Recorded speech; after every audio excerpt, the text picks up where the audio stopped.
comunicación, pues nada más una aclaración, no, yo no fui sujeto de la subdirección de obras de la Coordinación Nacional de Monumentos.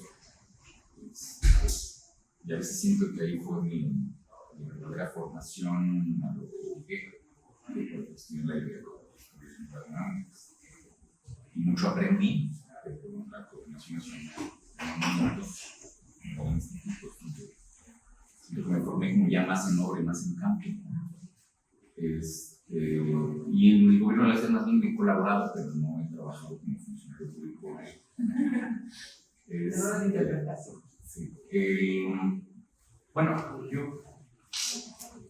¿Quién les pidió que ayude con la cámara es esa? ¿A qué cámara voy? Ahí está. Sí, pero si quieres exponer desde ahí, no te preocupes. No, es que yo me paro luego por la cámara, saber en dónde no me debo de parar. Bueno, cuando me propusieron hablar de patrimonio y mejoramiento urbano, quise, más bien me entró un poquito la inquietud. Siento que en México tenemos que definir primero el espacio público patrimonial, porque es peculiar, es distinto a otras partes del mundo, se concibe de otra manera. Entonces, luego, si no entendemos cómo es el espacio público en México, es difícil abordarlo con teorías o con tendencias de otros continentes o otros países. No, por lo que sí, ¿no? ¿Cómo les pasa? Yo me paso por allá. Si me dices en dónde paso yo las...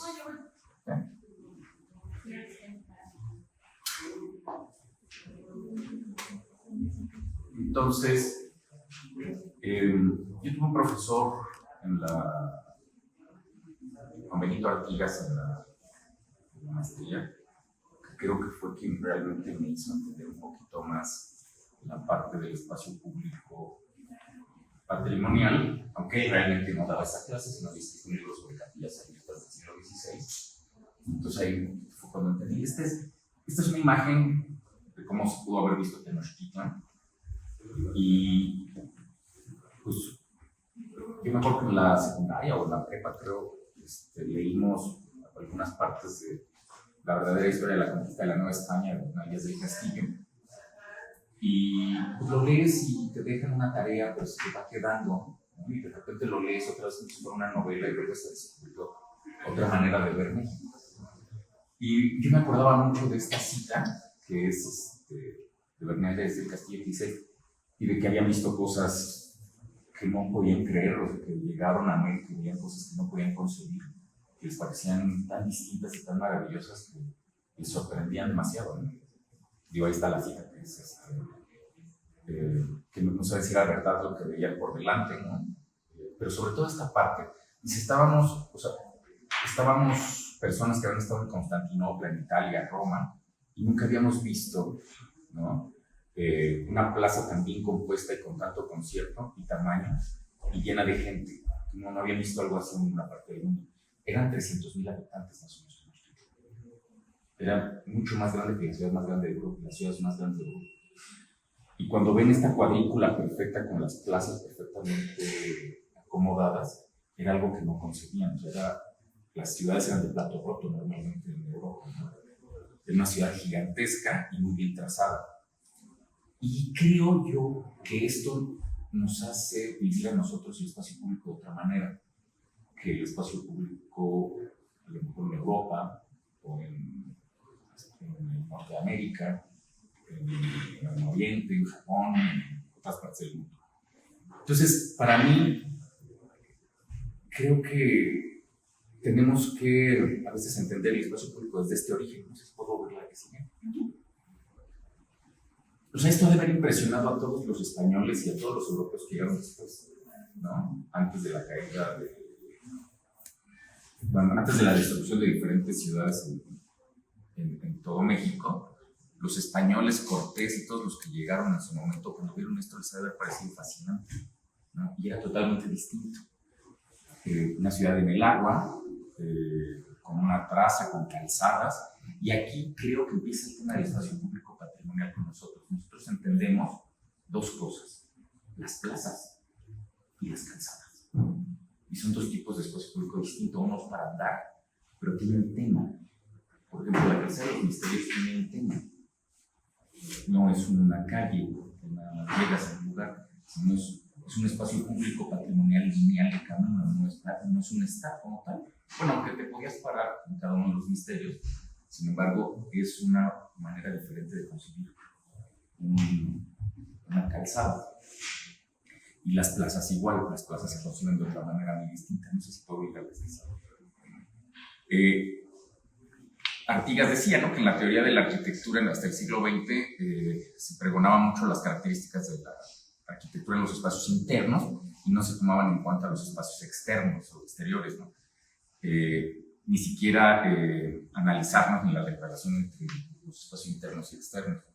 Y él pone un ejemplo, decía: para entender la arquitectura mesoamericana es fundamental el dicho cambio de criterio, porque es sabido que el espacio externo, contenido entre las cumbres de los basamentos piramidales, conformando plazas o recorridos, ¿no?, es capital en ella. Y entonces él se preguntaba, por ser en ella, en la arquitectura prehispánica, reducidos los espacios internos en relación con los abiertos, no es arquitectura, ¿no?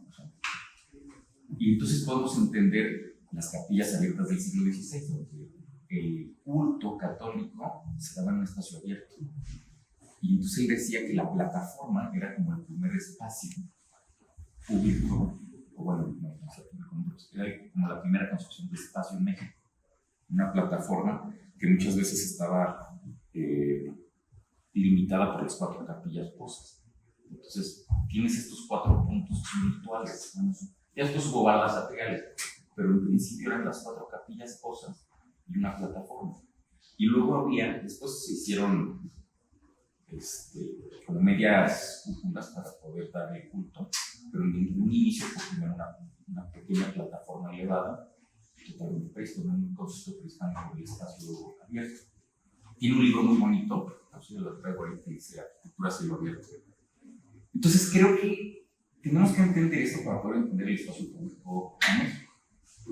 Entonces, esta imagen es muy bonita porque Tenochtitlan, si te lo hubieran platicado, pues mira, ese basamento tenía 2 templos en la parte superior, pero la manera en la que ellos lo entendían platicado y lo explicaban a partir de cómo se lo platicaban, si se fijan, son construcciones europeas, medio tratándolas de acomodar, pero no les casaba mentalmente cómo eran las plazas.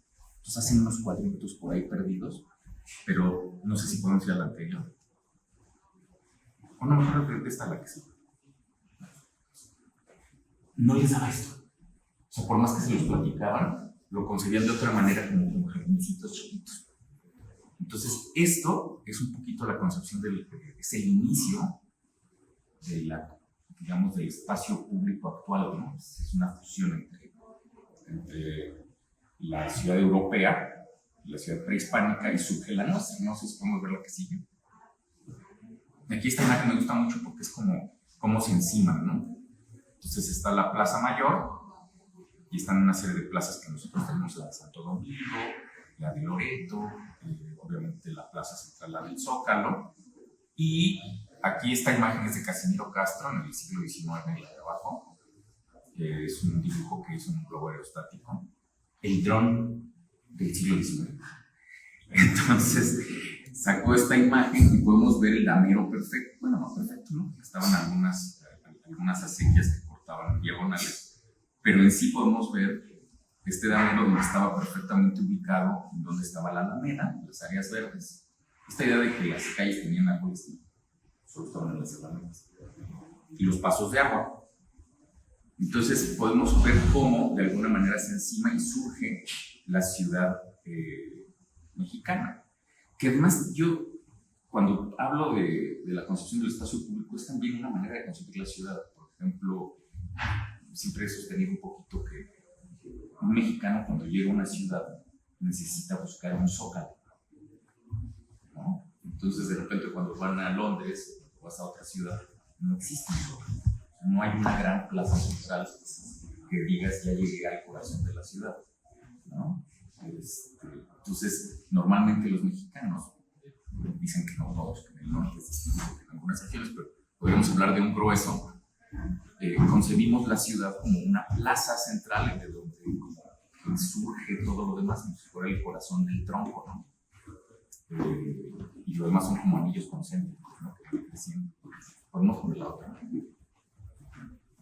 Y el espacio público se vive. Esta es otra imagen de Casimiro Castro, igual del siglo XIX, 1855. Estamos hablando de más o menos antes de Maximiliano. Y el espacio público se vive. O sea, esto que dijo Bernal Díaz del Castillo de estas plazas llenas de gente, que no habían visto algo así, es que así lo vivimos. Nosotros somos así. Vamos al espacio público y lo llenamos, sea la plaza de Coyoacán, sea el Zócalo, sea cualquier tipo de plaza central en donde la gente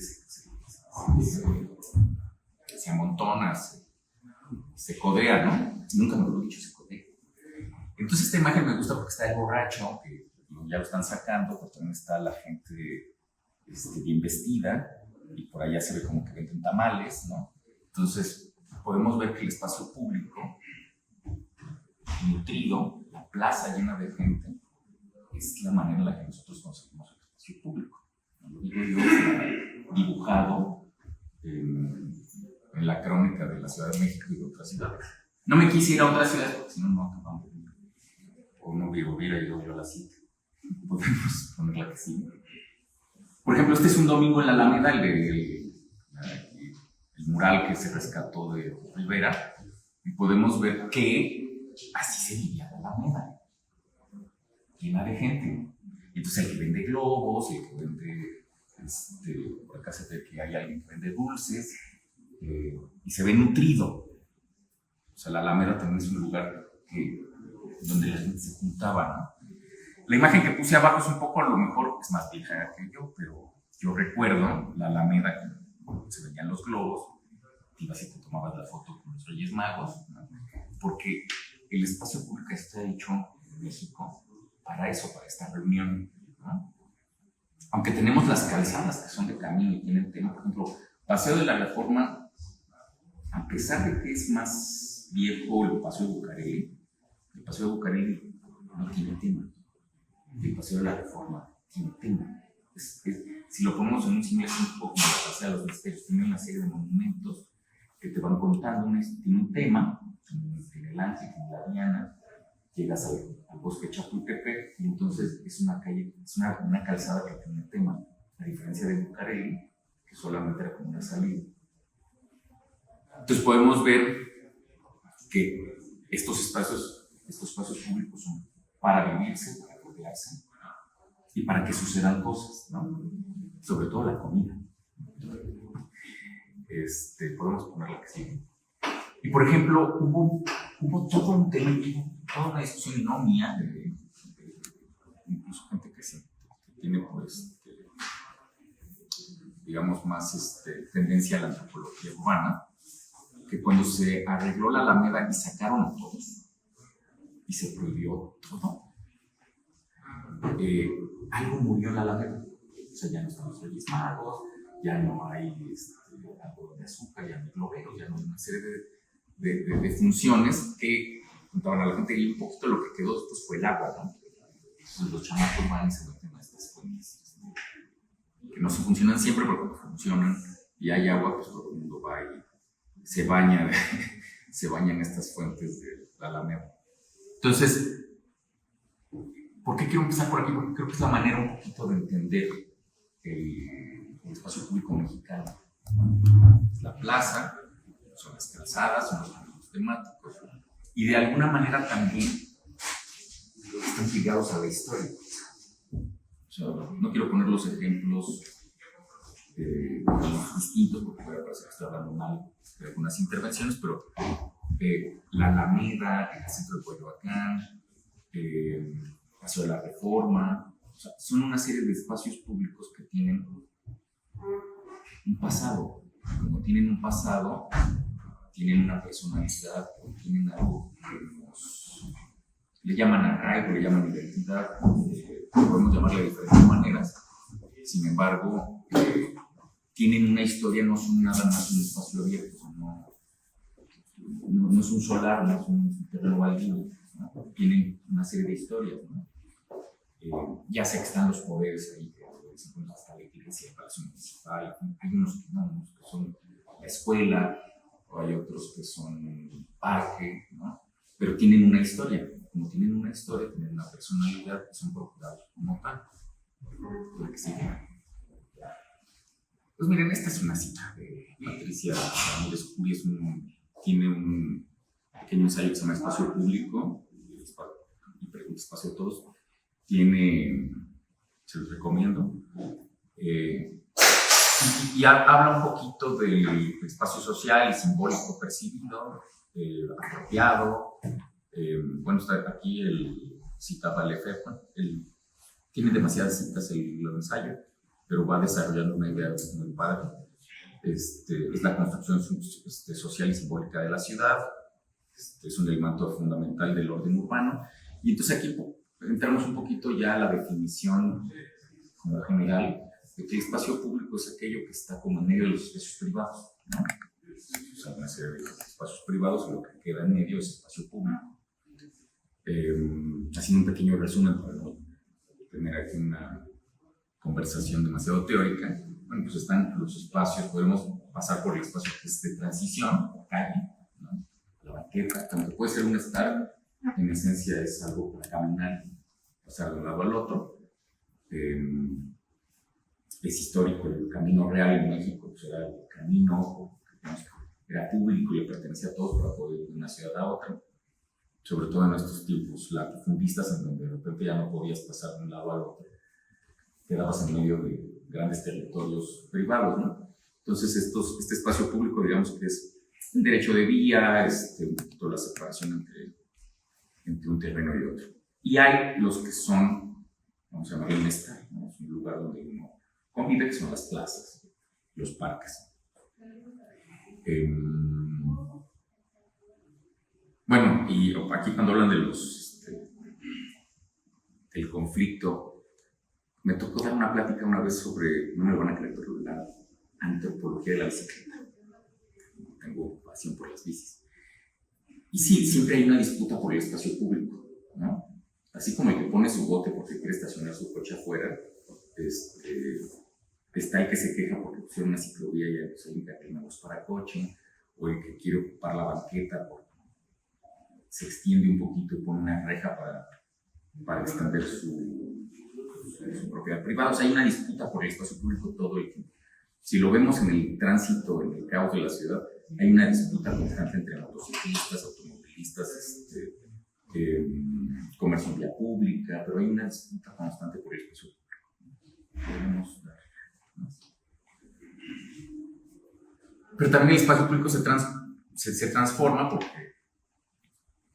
podríamos decir que la ciudad, antes de ser una ciudad, es un grupo de personas, ¿no? Si no hay personas, no hay ciudad. Es donde se generan los conflictos y suceden cosas en la ciudad. Pero también la ciudad se ha transformado no nomás por las tecnologías, sino también por el crecimiento demográfico. Y miren, por ejemplo, esta imagen me gusta, porque les voy a pasar una serie de imágenes de algunos espacios públicos. Este es el monumento a la revolución, digamos, inaugural. La ciudad se vivía de otra manera, y entonces se había generado como un espacio con desniveles y unas escalinatas para hacer un espacio público ceremonial de alguna manera para el momento de la revolución. Y se ve un momento. ¿Pero qué pasó después? Se convirtió en un estacionamiento. Y aquí no se ve, pero le atravesaron una calle en algún momento. Entonces, y ya podemos ver los edificios altos, ¿no? Por Latinoamericana, etc. Entonces ya se transformó, no es ese espacio, digamos, casi como de un pueblito, sino ya es una metrópoli, está nutrida y se utiliza como estacionamiento. Entonces, ese espacio público dejó de ser espacio para codearse, para estar ciudadanos ahí conviviendo. ¿Por qué digo esto? Porque ya estamos entrando en materia en lo que necesitan hablar, que es cómo poder intervenir el espacio público y el patrimonio. Pues primero tienes que adentrarte en el patrimonio, investigarlo, ver de dónde, o sea, cuál es su origen, por qué está ahí, qué le sucedió antes, etc. Y cuál es tu entorno, qué qué personas viven alrededor y utilizan ese espacio público, o quienes vienen de lejos para utilizar ese espacio público y poder hacer una propuesta. Entonces, de esto pasamos un poquito más a esto. Fue criticado en su momento, diciendo, pero ¿cómo? Parece un balneario. Pero regresa el uso del espacio público, ¿no? Entonces fue despejado, fue peatonalizado, ¿no? Y hace mucho que no paso de día, me pasó más bien de noche, pero yo me acuerdo que la primera vez que fui a ver qué estaba sucediendo, pues estaba lleno de gente, con su toalla y pues, haciendo sándwiches, pero para eso es el espacio público, para que se use, ¿no? Si queremos que se use nada más como la imagen de Casimiro Castro, con sombrero de copa, agarrado del brazo, pues no, si se fijan, en esa misma imagen del Zócalo convivían diferentes clases sociales y diferentes maneras de vivir el espacio público. Unos van a lucirse, otros van a comer, otros estaban emborrachándose, estaba llevando la policía. Y así, esta es una intervención que podríamos ya empezar a manejar como una intervención exitosa, en el sentido de que lo que se logró fue el uso del espacio público, que siempre es un misterio. Tú intervienes físicamente en el espacio público y lo que pueda suceder ustedes quién sabe qué sea, ¿no? En algunas partes de la Ciudad de México uno quieren que se renueve porque dicen que va a llegar el comercio ambulante. En uno que me tocó arreglar, me dijo, no, es que ahora la gente se besa en las bancas. No sabemos que se van a abrir las bancas. Por lo menos hay gente que usa el espacio público, ¿no? Entonces, este sería un ejemplo que me parece exitoso. No sé si podemos poner otro. Claro, este está en el mero corazón de la Ciudad de México. Este es el Palacio de las Bellas Artes en un inicio. O sea, tenía su placita enfrente. Estamos viendo ahí, todavía no estaba la Torre Latinoamericana. Ni siquiera está el edificio del Banco de México, que está a un lado, el Guardiola. Se ve ahí todavía la Casa de los Perros. Se ve una edificio de la Nacional, pero todavía es una ciudad bastante, creo que estos son los 30. Y podemos ver un poquito cómo era el entorno al Palacio de las Bellas Artes. Y luego, ¿qué pasó? Pues, podemos ver Sí, también se convirtió en una estación. El uso del automóvil individual creció mucho en la zona centro. Podemos ver el edificio de la Mariscal atrás, de un edificio muy alto, de más de 100 metros de altura. Y entonces dejó de ser un espacio público para convertirse en un estacionamiento público. No sé cómo es. Y después vino una renovación. Y se convierte otra vez en un espacio público. No, pues ahí se ponen los manifestantes. ¿No? La manifestación pública es una manera de usar el espacio público. Tú vas a manifestar en tu casa. Te puedes manifestar en redes sociales, pero sabemos que parte de la manifestación pública es el espacio público. Y como mexicanos vamos al centro de la ciudad a manifestarnos públicamente o a la calzada temática a ocuparla para poder tener una salida, una exigencia que parece ser que no se ha solucionado por otra vía, ¿no? Entonces, este es otro ejemplo de la recuperación de un espacio público patrimonial. Les quiero poner un ejemplo que viví. Esta es una historia muy bonita. Les voy a platicar esto que ya se sale de la zona centro.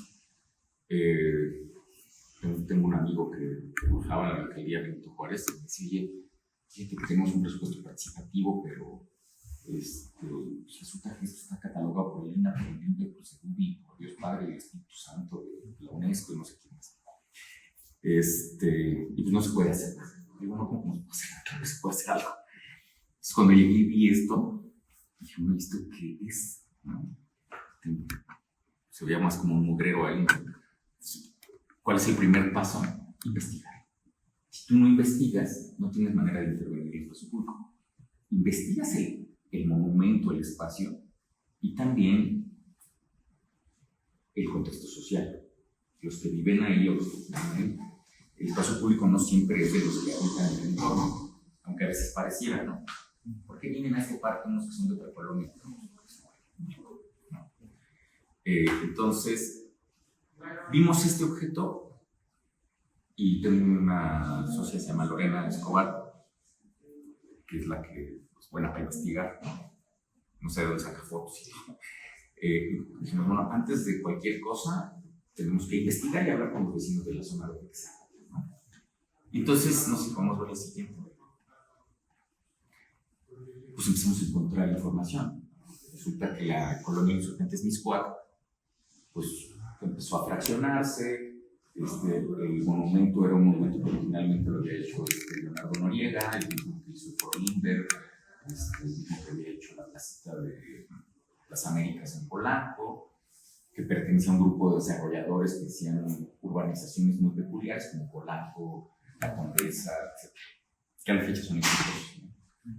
Entonces, después de que estás investigando, te vas encontrando algunas imágenes, nos ponemos con lo que sí, y de repente pues, encontramos la foto, que nos la prestó la familia, encontramos a la familia del arquitecto, nos enseñó la foto de la inauguración y decimos, no, pues esto es otra cosa, ¿no?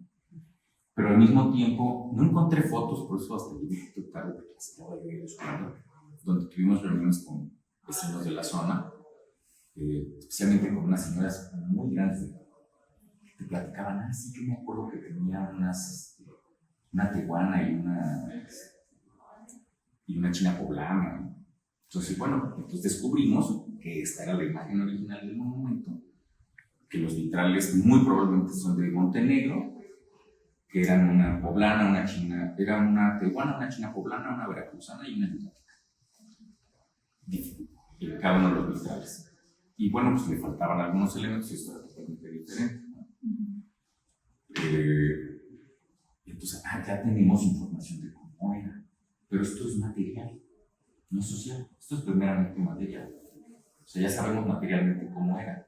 De hecho, cuando se empezó el proceso de restauración y se pusieron estos pinaculitos de las esquinas, así era. No, pues así era, pues no.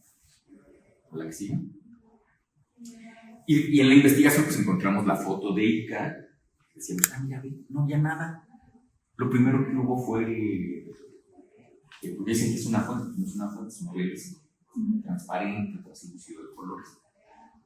Acá está la ladrillera, entonces ahí estaban fraccionando. Allá atrás sí se ve parte que es más antiguas, esas sí es, pues tenemos un convento del siglo XVI, ¿no?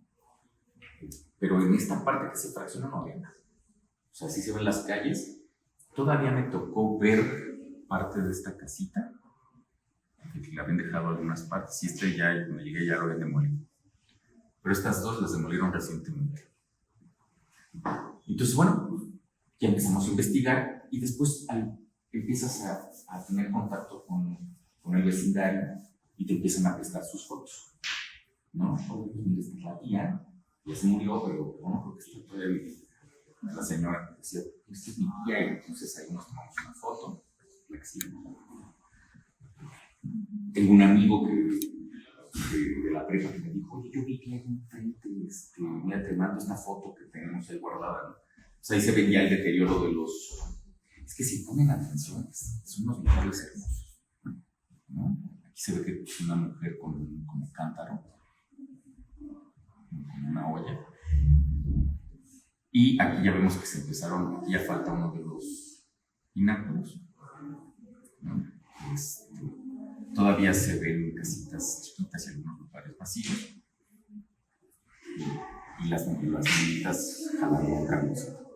Entonces ya empezamos a encontrar la historia. La gente va contando la historia de lo que vivieron, ¿no? La que sigue. Esta es muy especial porque platicando de repente del contexto social de la zona, sale una señora que dice, mi madre, ¿no? Cuando era chamaco, le pegó a los vitrales con el balón y toda la vida tuvo la culpa de que la rompió. Y buscó con la delegación en ese entonces dar dinero y ver si lo podía arreglar, pero nunca lo dejaron. Se fueron cayendo poco a poco. Y dice, pero ya mi marido ya se murió y nunca pudo realizar su sueño. Pero guardamos esta foto. Entonces me enseñan esta foto. Mira, ve. Entonces ahí más o menos ya ven el deterioro del monumento, ¿no? El color está medio raro, no se alcanza a ver todo, pero todavía se alcanza a ver. Creo que esta es la china poblana. Y La casita de atrás existe, ya está modificada, pero te empiezan a prestar las cosas, ¿no? Y te empiezan a contar sus historias. ¿No? El amiguito le pegó, el papá le regañó, sí, y donde le pegó con el balón se siguió cayendo todo el vitral poco a poco. La que sigue. Entonces, ¿ahora qué hacen? Pues hay que arreglar esto. Además, ya le habían puesto una serie de postes, se usara grúa, porque se estacionaban los coches al lado. Ya la habían remodelado, entonces le habían puesto veneciano donde estaban el sol y la luna. Que esos soles y lunas se parecen mucho a otras obras de Montenegro, entonces seguramente fue una colaboración de Montenegro con el arquitecto Noriega. Entonces, bueno, pues encontramos vamos a tener que hacer una intervención. No encontré las fotos, pero nos entrevistamos con los vecinos en el entorno, preguntar, oye, pero va a volver a estar, pues miren, no era puente, era un espejo de agua, pero vimos cómo rehabilitamos la fuente que rehabilitaron en los 80. Vamos a ver la que sigue. Bueno, los letreros quedaban uno que otro. Entonces, los examinamos, vimos cómo los habían hecho en Polanco, en la Condesa, qué materiales, pues vamos a hacer otros resultados, ¿no? Entonces sacamos un molde y ese era uno de los que quedaba. La calle Sevilla, que ya no se llama Sevilla, pues ya se llama San Sandero. Entonces, ni siquiera era el nombre de la calle, que sí. Y se empezó el proceso de restauración. Ahí ven unos cristales rojos arriba, ¿no? Llegan y me dicen, ¿por qué son rojos? Mira, dos señoras como de 90 años me dijeron que son rojos. Otros van a hacer otra vez, ¿no? Sobre todo alguien de línea me dijo, oye, pero ¿por qué rojos? Me lo dijeron como 2 o 3 señoras muy mayores. Así que me acuerdo que eran rojos los figuros. Y a lo mejor no le atiné el tono, pero rojos eran, ¿no? Y con calas estratigráficas, pues vimos, por ejemplo, que esas eran verde Pullman, que de los soles y las lunas no quedaba nada, pero con referencias de Montenegro y los colores que usaba en la época pudimos ver. Le pusimos otra vez no sé si se fijan que aquí este es un azulejo arlequín, le habían puesto unas florecitas amarillas. Entonces, viendo el original, tenía que ser así. Además, los postes con el nombre de las calles normalmente tenían ese tipo de azulejo, tanto en Polanco, en la Condesa, como aquí. Entonces, suponemos que eran los mismos del exilio. Entonces se le hicieron, mira, entre el anterior, pon la anterior. Aquí todavía no, la cantera está toda molada, ¿no? Le faltan los pináculos otra vez. Pusimos, hicieron unos injertos de cantera, se va caminando la restauración en lo material, meramente material. Claro, había entusiasmo en el vecindario porque decían, pues es un presupuesto participativo, normalmente llegaban, pintaban y se iban, ponían arbustos, etc. Entonces había entusiasmo ahí, ya está la estructura para los vitrales. Llegan los vitrales, no, porque apareció la pandemia. Pues ahora hay que esperarse. Entonces, allá habíamos llegado hasta ese nivel, había que quitar todos esos letreros de grúa y demás. Y este fue el resultado final. Entonces, se pusieron los vitrales. Como no había, ahí es un tema de restauración, un tema patrimonial. Cuando no sabes cómo es algo, no lo puedes reproducir, porque se llama falso histórico. Y no solamente eso, también es falta de criterio. Si me dijeran es que aquí había un Picasso y ya no está, oh, Picasso, no diga, tienes el talento de Picasso, qué padre. Entonces puedes evocar algo, ¿no? Entonces se hizo un diseño, el mismo diseño para las 4, para que no hubiera uno feo y uno bonito. Se pusieron los vitrales, hubo varias maneras de pensar si se ponía transparente, blanco, no se ponía nada, pero creo que taparlo era importante para que fuera otra vez un obelisco.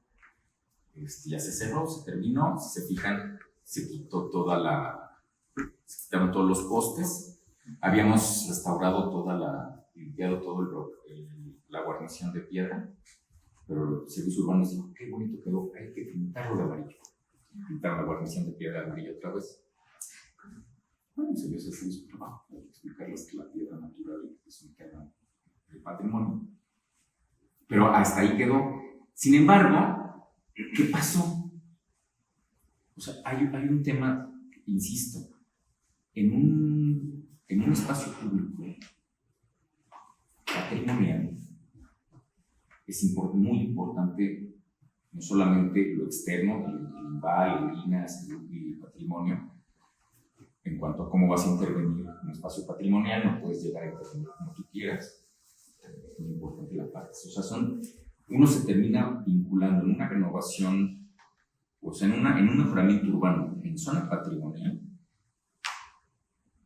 Creo que la parte más importante del arquitecto, del ingeniero, del urbanista, del profesional que va a intervenir es humildad. ¿Por qué? Es muy constante que quieran la foto, el render, y que si no, ya me quedó padrísimo. Como no, me puse un tapete de colores y puse unas luminarias italianas padrísimas y unas bancas que me las hizo un artista. No, es humildad. Y uno se convierte un poco en el vínculo entre las autoridades patrimoniales, pero lo más importante, entre los usuarios, tanto los que viven ahí como los que viven de otro lado, ¿no? O sea, la Alameda no va en función de los que viven alrededor, va en función de los que van ahí, aunque vengan de Catepec o vengan de Xochimilco, ¿no? Entonces aquí igual teníamos un problema. Mira, lástima que sería abrir otra presentación, pero a ver si ahorita la abrimos un poquito. Así como hay esa unidad, también hay que saber cómo si hay que hacer un ejercicio de máquina del tiempo y decir, a ver, me tengo que ir cuando esto sucedió en los 20, hace 100 años. Claro, el coche más rápido, un Ford Modelo T no era más rápido, un Ford Modelo T agarraba 50 kilómetros por hora. ¿Cuánta gente tenía el coche? ¿No? ¿Cuánta gente vivía aquí? Entonces, tú caminar hacia la Glorieta era fácil, incluso en las de Reforma.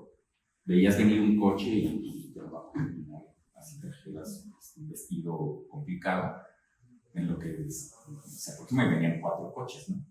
Creo que eran más rápidos los caballos.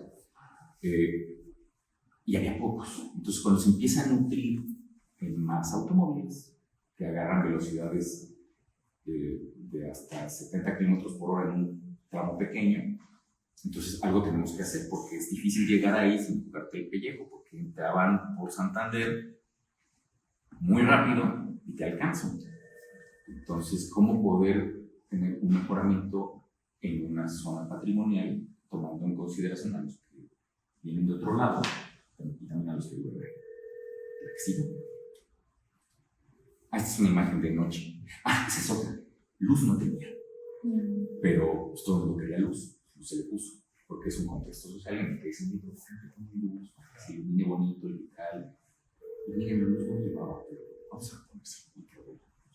Se convirtió también ya en un hito nocturno, porque hasta la gente se pasa a veces ahí y se toma fotos, que va de paso, que no vive ahí. Y un poquito las citas anteriores se genera un orgullo local. O sea, yo soy el que vive en esa donde está ese monumento bonito, yo vivo ahí. Y se genera una raya, un orgullo, es mi colonia bonita. Yo, digamos, no solamente la traigo del orgullo, sino incluso hay una especie como de puesta en valor, ¿no?, del entorno. Sí. Esta es una comparación de cómo estaba y cómo fue después. Y entonces aquí podemos ver que la glorieta está muy amplia. ¿Qué pasa también cuando uno hace ese ejercicio? Dice, me voy al tiempo, claro, no había dirección hidráulica. ¿No? Entonces alguien que llegaba en un coche de los años 20 o 30 necesitaban unos radios de giro muy abiertos y como vieron también las mulitas que arrastraban el camioncito. Entonces era otra manera de vivir la ciudad. Hoy los coches se manejan por solos, ¿no? Yo no uso coche, pero me subo a algunos de vez en cuando y ya tienen alarmitas que dicen que ya estás a punto de pegarle al volante. Entonces, teníamos que generar una nueva manera de poder estar ahí, que no fuera nada más de tránsito. Entonces, platicando, sobre todo se quejan a los hechos, porque de repente viene un coche aquí y en lugar de darle la vuelta para salir acá, se avientan en sentido contrario. Incluso unos de acá, en lugar de hacer esto, hacen esto. Medí el tiempo y se ahorran como unos 3 segundos.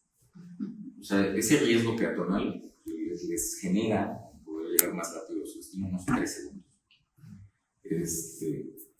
Pero alguien que está cruzando es un tema, ¿no? Porque tú estás esperando el coche del otro lado. Entonces habría que hacer un mejoramiento urbano en zona madre, tomando en consideración las opiniones, las sugerencias de los vecinos, ¿no? Para que sigan. Entonces, ¿cómo poder cerrar la glorieta y generar?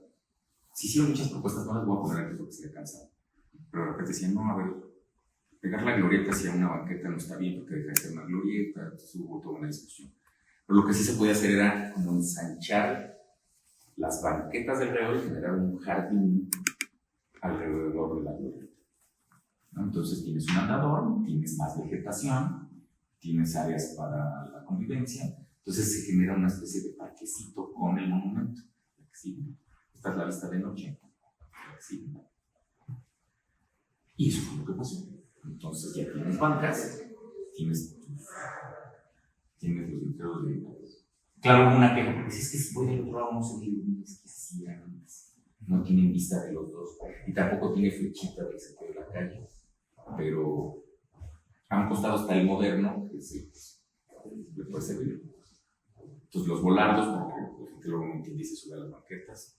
Si se fijan, ya está otra vez la guarnición negra.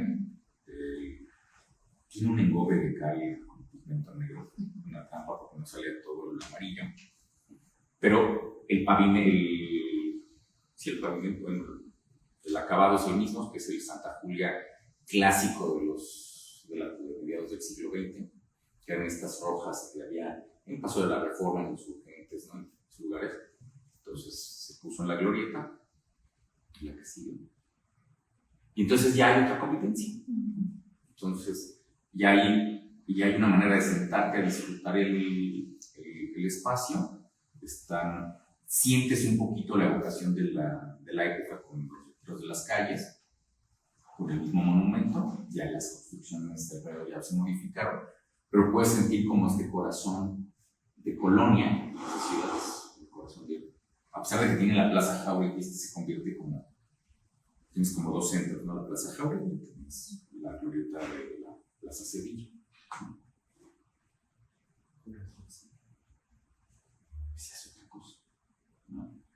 ¿Por qué les platico esto? Porque ¿cómo aproximarte a un espacio patrimonial?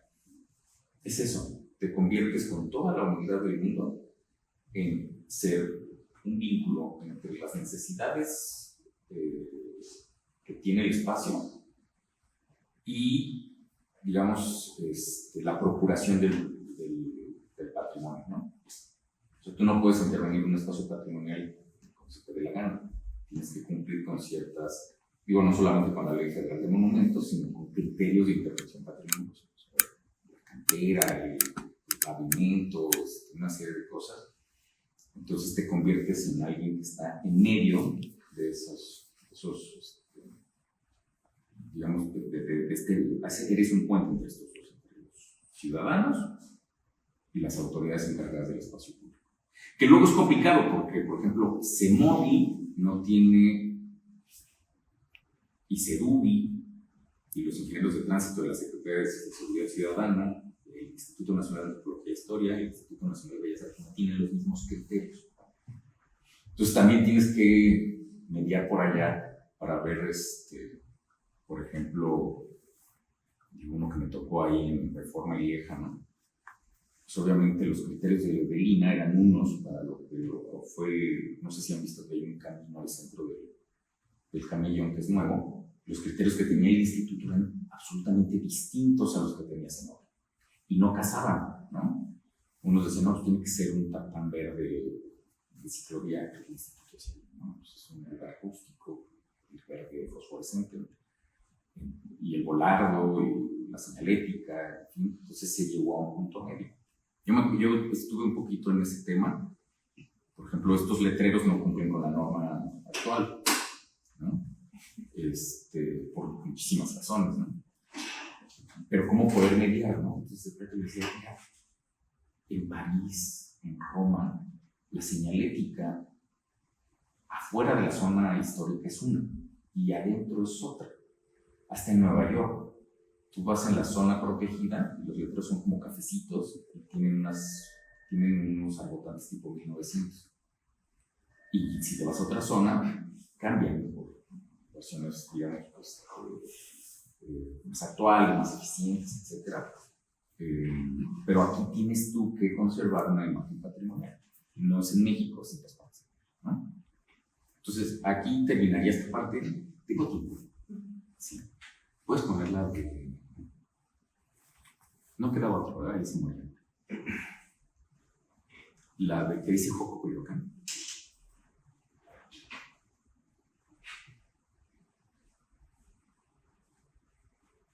¿Hay preguntas?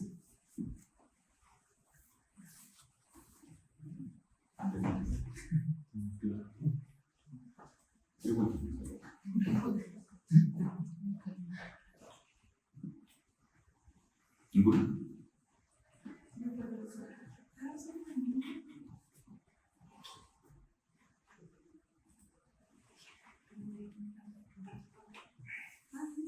Se intervinieron también fachadas ahí ¿Un poco? la glorietita. No, la glorietita. No, ahí sí no hubo intervención de fachas, porque cuando son presupuestos participativos con mitigaciones, tienen que ser solo en público.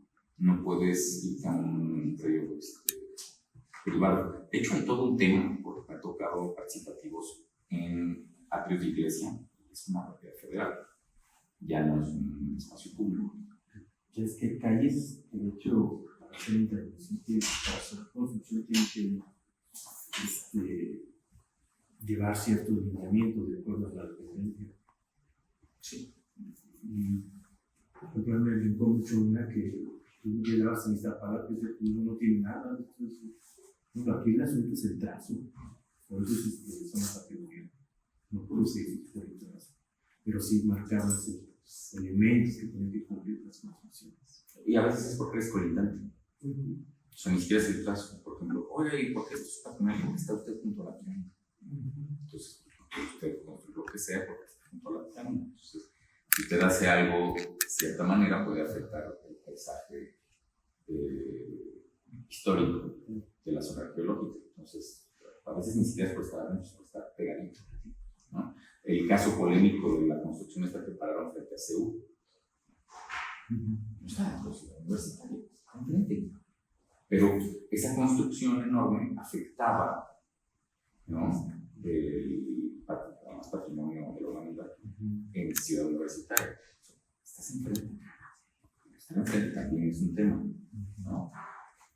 Entonces, bien, les quiero enseñar que también fue un ejercicio muy bonito, y sí incluye. Tengo una pregunta. Bueno, de hecho, dos preguntas. La primera vez sí, lo que se hizo del parque, o sea, la zona de estar alrededor de la glorieta, ¿entraba dentro del primer presupuesto participativo? No, ese fue una mitigación de Liverpool. Sí, el primero fue participativo y alcanzó en la playita, ¿no? Pues, me reclamaron, trabajamos gratis todos, ¿no? Sí. O sea, alcanzó para pagar materiales y mano de obra, pero no pequeñitas, porque todavía eran muy chiquitos y todo. Ya el que siguió porque era como el doble. Y el que está alrededor fue una mitigación de Liverpool, que ya también fue como en la comida, porque ya habían acabado, ya ese dinerillo andaba ahí volando. Se iba en bache. ¿De la Secretaría del Medio Ambiente? ¿O de Secretaría? Mira, la mitigación, según quien es una cosa medio complicada entre Sedubi y la alcaldía. O sea, por lo menos hubo un tema ahí entre Sedubi y la alcaldía para que se fuera este mejoramiento. Que además, yo sé que todo lo hace mal, pero no. O sea, en este tema fue, mira, de que se pierda arreglando los ejes viales, a que se vaya a un mejoramiento, digamos, muy localizado en una colonia. Esto pega más que el presupuesto que además la ciudad tiene alisamientos, bacheo, asfalto, ¿no? O sea, este tipo de mejoras es muy difícil que salga una partida presupuestal del gobierno para este tipo de proyectos, ¿no? En cambio, partida presupuestal para asfaltarlo es mucho más fácil que pueda salir, ¿no? Entonces ahí hubo una combinación buena entre la alcaldía y el gobierno central con una clara intención de sí hacer algo. Entonces se puede decir que el primer proyecto funcionó como dinamizador de otros proyectos, ¿no? O como atracción de ese mejoramiento. Tal vez si no hubiera existido ese primer proyecto, nadie hubiera puesto el foco ahí, ¿no? Sí, mira, ni siquiera tenía yo la respuesta, me la estás haciendo maquinaria en la cabeza. Y no solamente fue detonador en las autoridades, sino en los vecinos. O sea, para ellos era como el espacio ya venido a menos. Entonces, cuando arreglas el monumento, se convierte en un interés como como para seguirle, ¿no? Como cuando arreglas la sala y ves el comedor y dices, ¿sabes cómo el comedor se piojo? Se construye una arregla el comedor también. Un poquito igual, ¿no? O sea, como que eso detonó interés, efectivamente, tanto en lo social como en las instituciones de gobierno, tanto la alcaldía como el gobierno central. Y por eso creo que fue más fácil, ¿eh? Como que sí lo quiero, el proyecto es una mejora, va, ¿no? Porque luego también es frustrante cuando haces una intervención y como que no pasa nada, ¿no? Y creo que en la mayoría de los casos es justo porque no estás o sea, no tomas en cuenta lo social, que es mi opinión. Cuando hablo de la humildad, te lo digo con sinceridad. O sea, de repente llegan y dicen, puede ser un espacio público padrísimo. Pero como no tomaste en cuenta a los demás, se mueren. Mira, en lo que sale la presentación de la otra, en donde yo vivo, que es la Colonia Cuauhtémoc, se hizo un mejoramiento del parque del Jardín del Arte.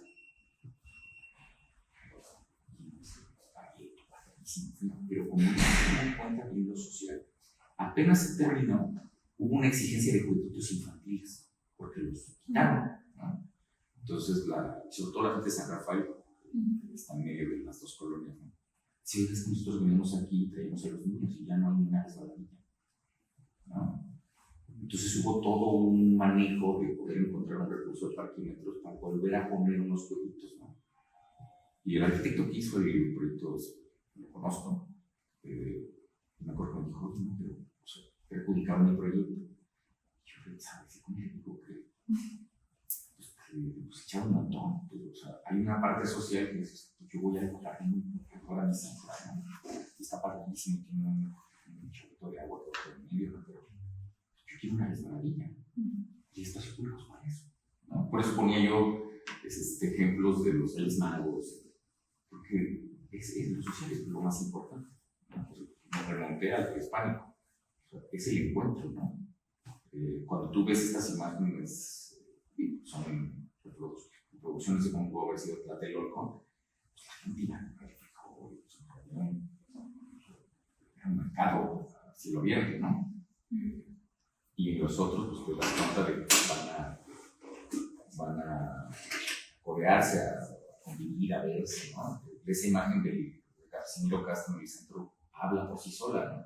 Siglo XIX, no había fotos, ¿no? Entonces alguien lo dibujó y la gente está ahí amontonada, ¿no? Y hay varias más, pero es que si no lo se vuelve grande. Bien, este fue un ejercicio interesante que también cuando a mí me invitaron a trabajar esto, en realidad a mí me llamaron por el atrio de la iglesia. No, fíjate que necesitamos un proyecto para crear el atrio de la iglesia. Y me enseñaron un proyecto. Yo lo vi y les dije, no, esto no va a terminar en el Instituto Nacional de Historia nunca, con unas fuentes. No.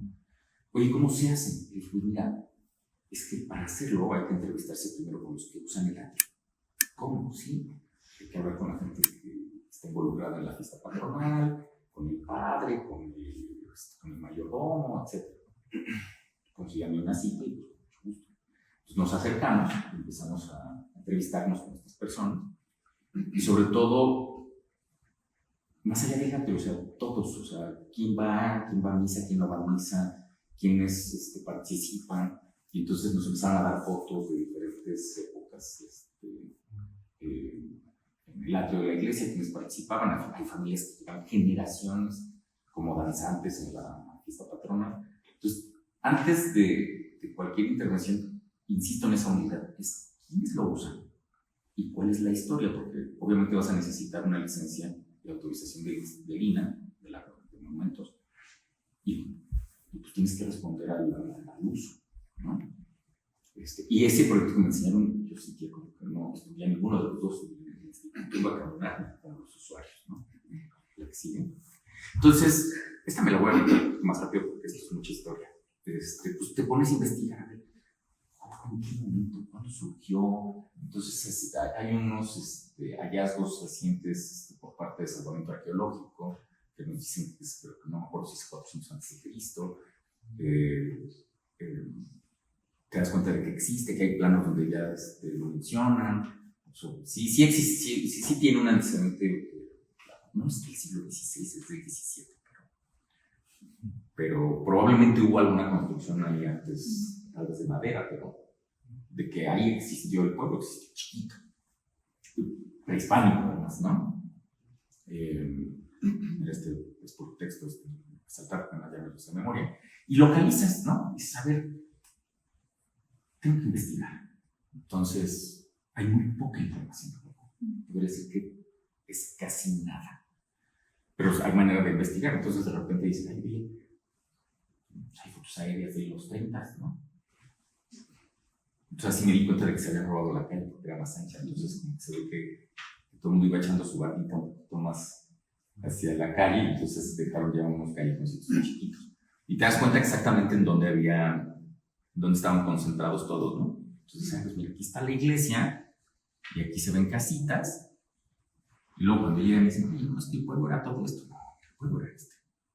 Pero se murió el general y pasaron cosas y pues fueron invadiendo otras zonas y creció el pueblo, ¿no? Pero pueblo es, ¿no? Aunque haya sido porque crecieron las familias o porque llegaron de otro lado. Entonces no podemos decir, no, es que este es el pueblo y lo demás no. Esto ya creció. Aquí tenemos otras casitas, aquí hay una serie de casas sobre San Felipe. ¿Cuál es el? La capilla está, pero ya me perdí. Aquí estoy seguro que está aquí. San Felipe viene aquí. Aquí está. ¿La que sigue? Entonces empiezas a investigar en fotos aéreas, en los vecinos te dan fotos, un poquito el mismo proceso que vieron en la que sigue. Entonces te encuentras y dices, mira, pues el puente, ¿no? Además hay todo un tiempo. Cuando estuvimos investigando, entrevistando gente de ya grande, me acuerdo que de repente me decían, oye, no, es que el puente, pero mira, el puente no es que se haya ido el puente. O sea, si puedo percibir lo que sentí con los viejos, con la gente mayor que te platicaban, no es que estaba el puente, no sé qué. No extrañan el puente como materia. Es que se fue el puente, se fue el río, se fue el sonido del agua, se fueron los peces, se fueron los árboles y les cayó una autopista que se llama Río Churubusco. O sea, no es el puente, sino fue la modificación urbana que mató, literalmente, o sea, atropelló un paisaje histórico. ¿Sí?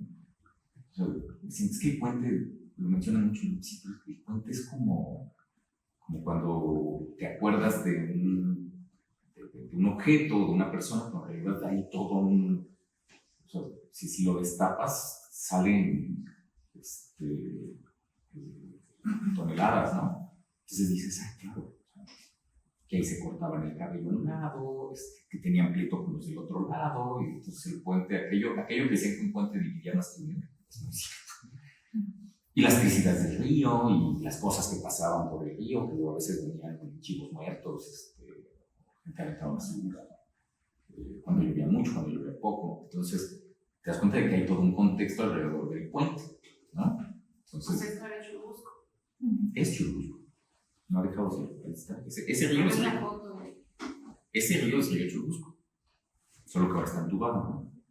Y entonces tú pasabas de este lado de Joco, pasabas de Joco a Coyoacán.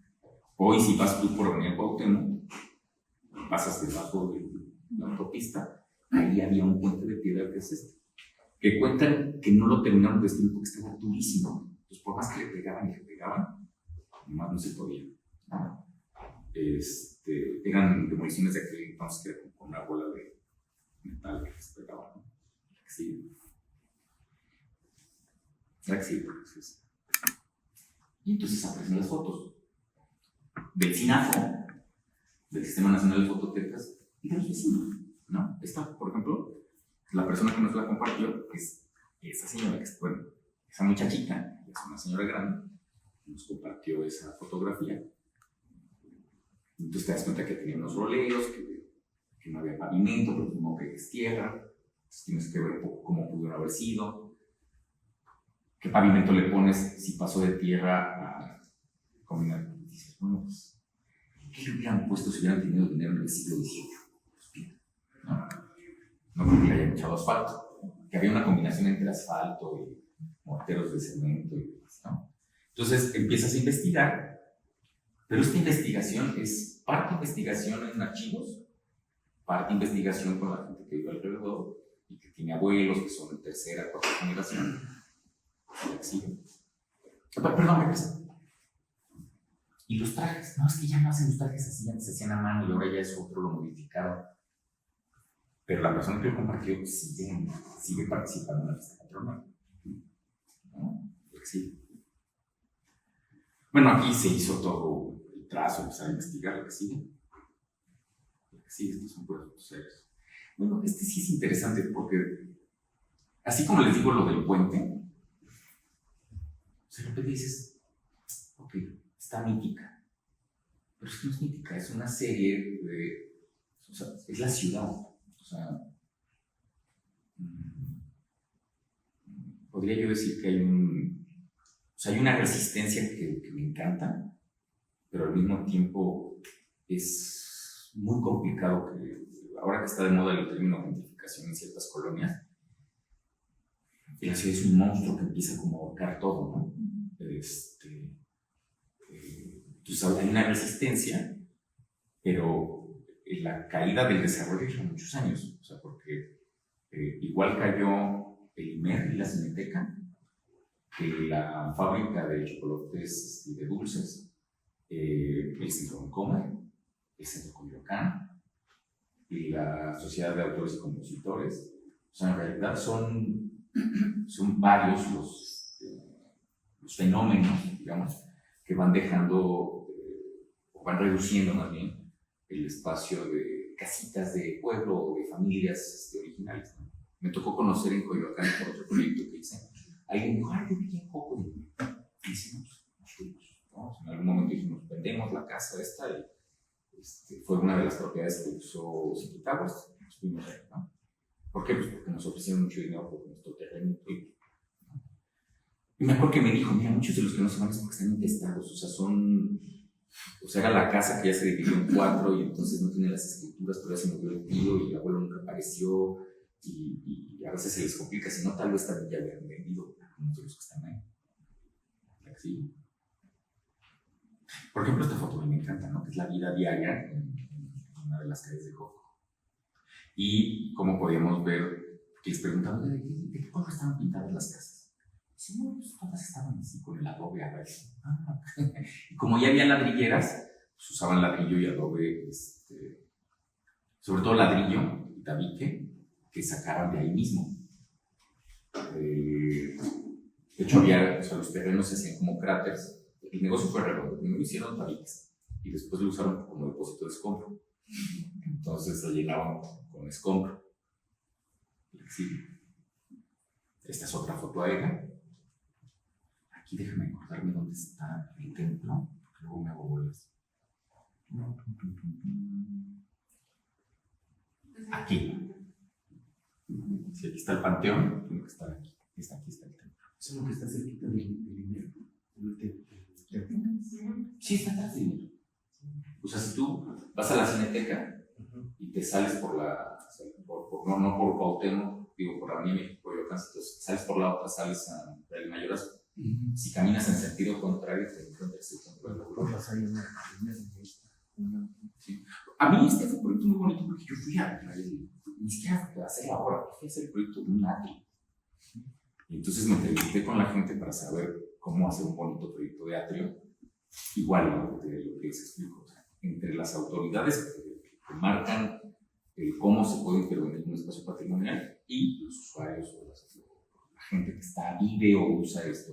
Porque hay unos que ya no viven ahí, vienen de otro lado a la fiesta patronal. O hay gente que ya no vive en Joco, pero sigue participando de su pueblo donde vivió, ¿no? Sí.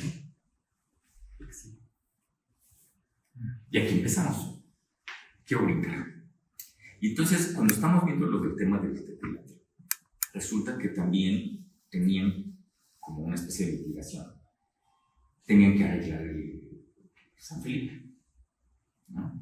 No sé qué arreglar San Felipe, ¿no? Llevamos a un rato, no podemos, porque no se puede, ¿no? Porque el proyecto, entonces, no, esa cosa no aguanta. Entonces, bueno, a ver, nos puede decir, no, pues mira, sí, pero mira, lo que hay que hacer es platicar con la gente para ver de qué va el tema, ¿no? ¿Y de qué es? No, pues hay que arreglar la calle y las casas. Las casas, sí, vamos a ver. Entonces me acuerdo que me enseñaron que cada vez era vecinal, esa no era de arquitectos externos. Pues había un proyecto de cómo pintarles la casa, ¿no? Y esto lo decidió velar aquí, ¿no? Pues no lo decidirá, lo decide que vive en la casa, ¿no? Bueno, es la propuesta que se les va a llevar, no es que sea al revés. O sea, pues tú tienes que ir con ellos y ver más o menos cómo puede caminar el cómo te va a pintar tu casa, ¿no? Y cómo voy a renovar el espacio. Entonces, la que sigue. Entonces, primero se hizo un diagnóstico, ¿no? Y a ver, ¿cómo está el estado actual? Pues es esta, ¿no? Entonces, haces unos larguillos, más o menos empiezas a ver y echas el ojo y dices, mira, esta casita todavía es de adobe, esta se ve que todavía es viejita, ¿no? Entonces, y hay unas que son bardas ciegas. Y a los que nos dedicamos a esto lamentamos mucho que de repente hay un desarrollo que haga así una barda negando la parte trasera, ¿no? O sea, nada más dan hacia la avenida principal para que entres en coche. Que por cierto usan la banqueta como bahía. Muchos millones de dólares, pero no pueden tener una bahía dentro. Tienen que usar la banqueta para oficial, así. Entonces hicieron unas piedritas para que camines ahí entre los árboles, porque la banqueta de México de Coyoacán es para los coches de fuerza. La que sigue. Entonces, pues primero haces un diagnóstico de todo. Dices, bueno, pues a ver, está el callejón San Felipe, y vas haciendo todo un diagnóstico, la que sigue. Pues mira, aquí hay una casita de las viejitas, este es un colegio, la que sigue. Vamos a irnos esta rápido porque es todo un diagnóstico un poquito largo y vamos a acabar. Vas así, haciendo un levantamiento fotográfico de todo, hasta saber en dónde estás parado. Si no lo caminas, o sea, he conocido gente que diseña por Google Maps. No puede ser. O sea, tienes que caminarlo y ver más o menos qué sucede, meterte al callejón y mira, está vivísimo el callejón. Entonces, ir viendo punto por punto, aquí venden, aquí vive alguien, aquí es un colegio, ¿no? ¿Dónde se estacionan? ¿Qué hacen? ¿No? Eso es el callejón de Cocotel, muy chiquito. Que igual fueron comiéndose como los espacios de aquí hay un callejón que no para dos atrás. Es que aquí es donde empieza, más atrás. Y aquí hay otro callejón que yo creo que es estrecho. O sea, no llega al metro 50, ¿no? No cumple por protección civil, pero vive mucha gente. Entonces, la que sigue. Entonces dijimos, bueno, a ver, ¿cómo podríamos poner en valor este contexto histórico, social y demás? Y entonces de repente decíamos, bueno, si lo que hay de membranza es el pueblo del siglo XVII, o sea, el pueblo originario, pues vamos a caminar por ahí. ¿Cuáles son los colores de las viviendas, de la arquitectura en el virreinato? ¿No? siglo XVI, XVII, XVIII. Pues son estos, pues vamos a tomar la paleta de lina, ¿no? La que sigue. Y vamos a poner en una pared los colores y que la gente decida qué color quiere. Y les dijimos, bueno, de preferencia 2, para hacer alguna combinación con rodapié. Pues a mí me gusta este. Vamos a empezar por ahí, ¿no? Antes de empezar a levantar calles. Y entonces, yo que había ido a un átilo, no sé cómo caben esto, esas veces que dices, ¿cómo caben? Viendo casas del pueblo. Pero fue un ejercicio muy bonito. Y entonces, el mejoramiento urbano caminó por ahí. Entonces, ahí están los colores, la gente empezó a decir, uno dice, no, yo no me voy a dejar que me quiten mi casa. Pero ¿por qué te digo? Yo sí. A ver, pues, quiero este y este. Y entonces, ¿qué es lo que sigue? Ahí se pusieron en varias partes. Se pusieron a la cal y vinílico.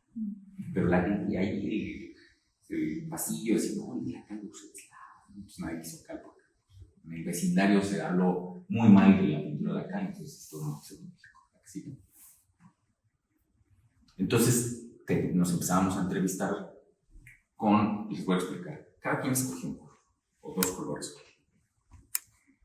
Entonces decimos, bueno, a rajatabla como lo pidieron. Así, yo quiero amarillo, nada más. Y decimos, bueno, está este, y hacíamos una propuesta con los colores que ellos habían escogido, poniéndoles un rodapié, o sea, dándole un poquito, una propuesta que fuera más acorde con un contexto histórico, ¿no? O sea, no la fachada toda amarilla, no toda roja.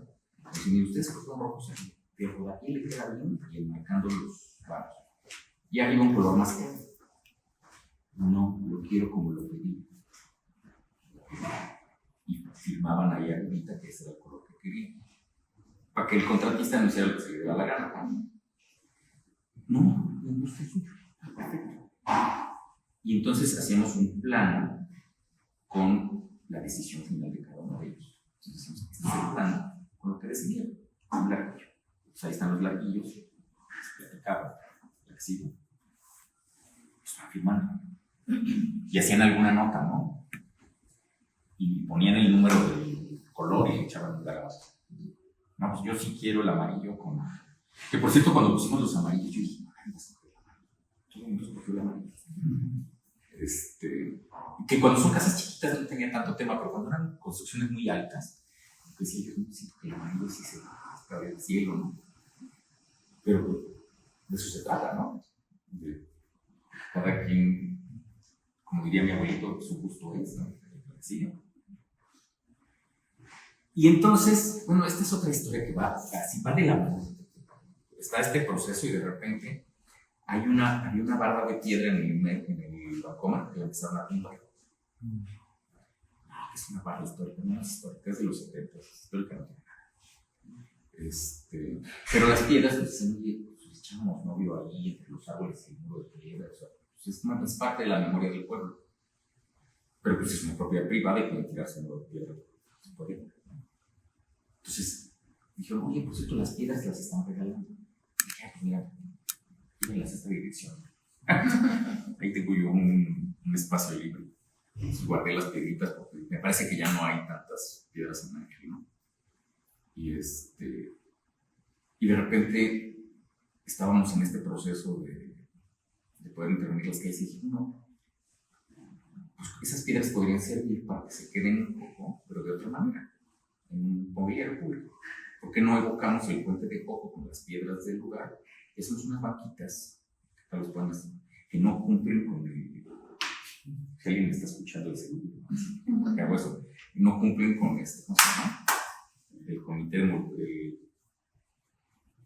O sea, no está aprobado como mobiliario público. Pero dije, bueno, pues a ver qué se les quita, ¿no? Entonces se empezó a dibujar una posible banquita utilizando esas piedras de la barda del Bancomer para que se quedaran como mobiliario público. Entonces se quedan las piedras que evocan la memoria del pueblo y sirven, ¿no? O sea, no son una escultura decorativa, sirven para sentarse. Entonces, bueno, pues ahí estaban las piedras, se hizo algo, o sea, que no fuera una maqueta de un puente, sino evoca, pero es algo que sirva, ¿no? Entonces hicimos primero unas que estos son los de la supervisión vecinal. Entonces se sentaron y no pasa. Pero esas eran de madera, de MDF. Ya esta está dentro del atrio, la que sigue. Y ellos traían de su presupuesto participativo una idea de un rojo pórfido con unos volados. O sea, era un proyecto de los vecinos, cómo poder tener un mejoramiento urbano en su colonia. Bueno, yo salió, oye, es que ese pavimento, no, en el espacio público, me dicen, pero es que eso no pasa por la norma, porque tiene que ser más plano. Vamos a ver qué pasa. Se puso, ¿no? Entonces, el rojo pórfido, ya ellos tenían incluso una muestra que habían puesto en un esquina de cómo podría estar. Querían ideas de volados, en fin. Pues si de ellos ya nació una primera idea, terminemos de desarrollar el lugar de empezar con una nueva, ¿no? La que sigue. Y pues fue lo que pasó. O sea, pueden darse cuenta que este es el estado anterior, se puso el rojo pórfido, es una piedra natural, ¿no? Los despieces que más o menos platicamos con ellos, o sea, pues es que ellos lo decidieron, o sea, uno termina haciendo esto, ¿no? El puente entre, mira, tú quieres esto, pero la autoridad va a querer otra cosa. Entonces, ¿cómo hago que casen? Lo que ustedes necesitan, como una necesidad de cubrir un problema, ¿no? Pero también un gusto de, pues, queremos esta pitita para estar bonita. Bueno, pues vemos cómo casan con las autoridades de CEMOVI, CEDUBI, INA y demás, ¿no? Y las fachadas se fueron pintando como ellos querían. Pues dijeron, yo escogí este color, uno, como Arqui les dice, el especialista en patrones, así como que casa patrimonial tiene un poquito más. A veces sí, a veces no. Y entonces, pues regresó el color, ¿no? O sea, en lugar de que esté esto así a raíz, regresó el color y pavimento. El tema de los coches fue difícil, estábamos platicando antes. O sea, quitar coches y hacer banquetes es muy complicado. Pero finalmente hubo una buena negociación, la que sigue. Aquí, por ejemplo, se puede ver la diferencia entre uno y otro. Aquí el color no se alcanza a ver muy bien, es la que sigue. Aquí, por ejemplo, ya quedó un andador peatonal de este lado, se alcanzan a ver los colores. Por ejemplo, esta barda que era de un colegio, se pintó de color. Y ahí atrás empiezan a ver los colores distintos. Se puso alumbrado público 1900, ¿no? Como si estuviéramos en el centro histórico. Pues porque así, su gusto es, ¿no? O sea, farolitos de pueblito, ¿no? Y aquí podemos ver las casas ya pintadas con las diferentes propuestas. Por ejemplo, esta que se ve amarilla es de adobe todavía. O sea, sobreviven varias construcciones de adobe, ladrillo y madera. Y aquí se ve el rojo pórfido y acá pues, los morteros y pavimentos. Aquí igual, ¿no? Se puede ver del lado izquierdo y como que del lado derecho. Igual, cada quien escogió su color y demás. La que sigue. No, regresa. Bueno, los colores, por ejemplo, aquí, el más oscuro está arriba y el más clarito abajo, debe ser al revés. Pero la señora sí quiere su casa, porque su gusto es, ¿no? Se pintó y podemos ver también el cambio del alumbrado público. Aquí igual, si se vean la pintura del lado derecho, el rojo pórfido, bueno, pues sí se hicieron unos trucos de darle las tiritas vuelta porque no chocara ahí, para que se viera bonito el pavimento, ¿no? La que sigue. Igual, ¿no? Bueno, aquí no se ven los volardos, pero son los volardos más bonitos en lugar de esos grises. Las llantas es que el señor, hay un vecino que tiene camiones volteados, esas son sus camiones. Del lado izquierdo se ve el poste 1900 y la renovación de las fachadas, la que sigue. Igual aquí. Miren, aquí esta foto, porque ya es un poquito viejita, pero ahí la clínica, el centro de salud, se hizo un edificio hermoso, muy bonito. Fundación Flamo renovó todo el mobiliario médico, o sea, quedó un lugar bastante. Pero ahí no sé. Pero podemos ver, esta barda, por ejemplo, algunas de las bardas no son de vecinos, son bardas de de la Cineteca, del INE, pero bueno, fuimos y les pedimos permiso, ya podemos pintarle de qué color, no es que color institucional de la Cineteca. Mire, ni se ve. O sea, entiendo adentro, ¿no? Creo que es negro, pero sí. Digo, los vecinos quieren de este lado que de este color, porque se entona ahí con el callejón, ¿no? Qué bonita.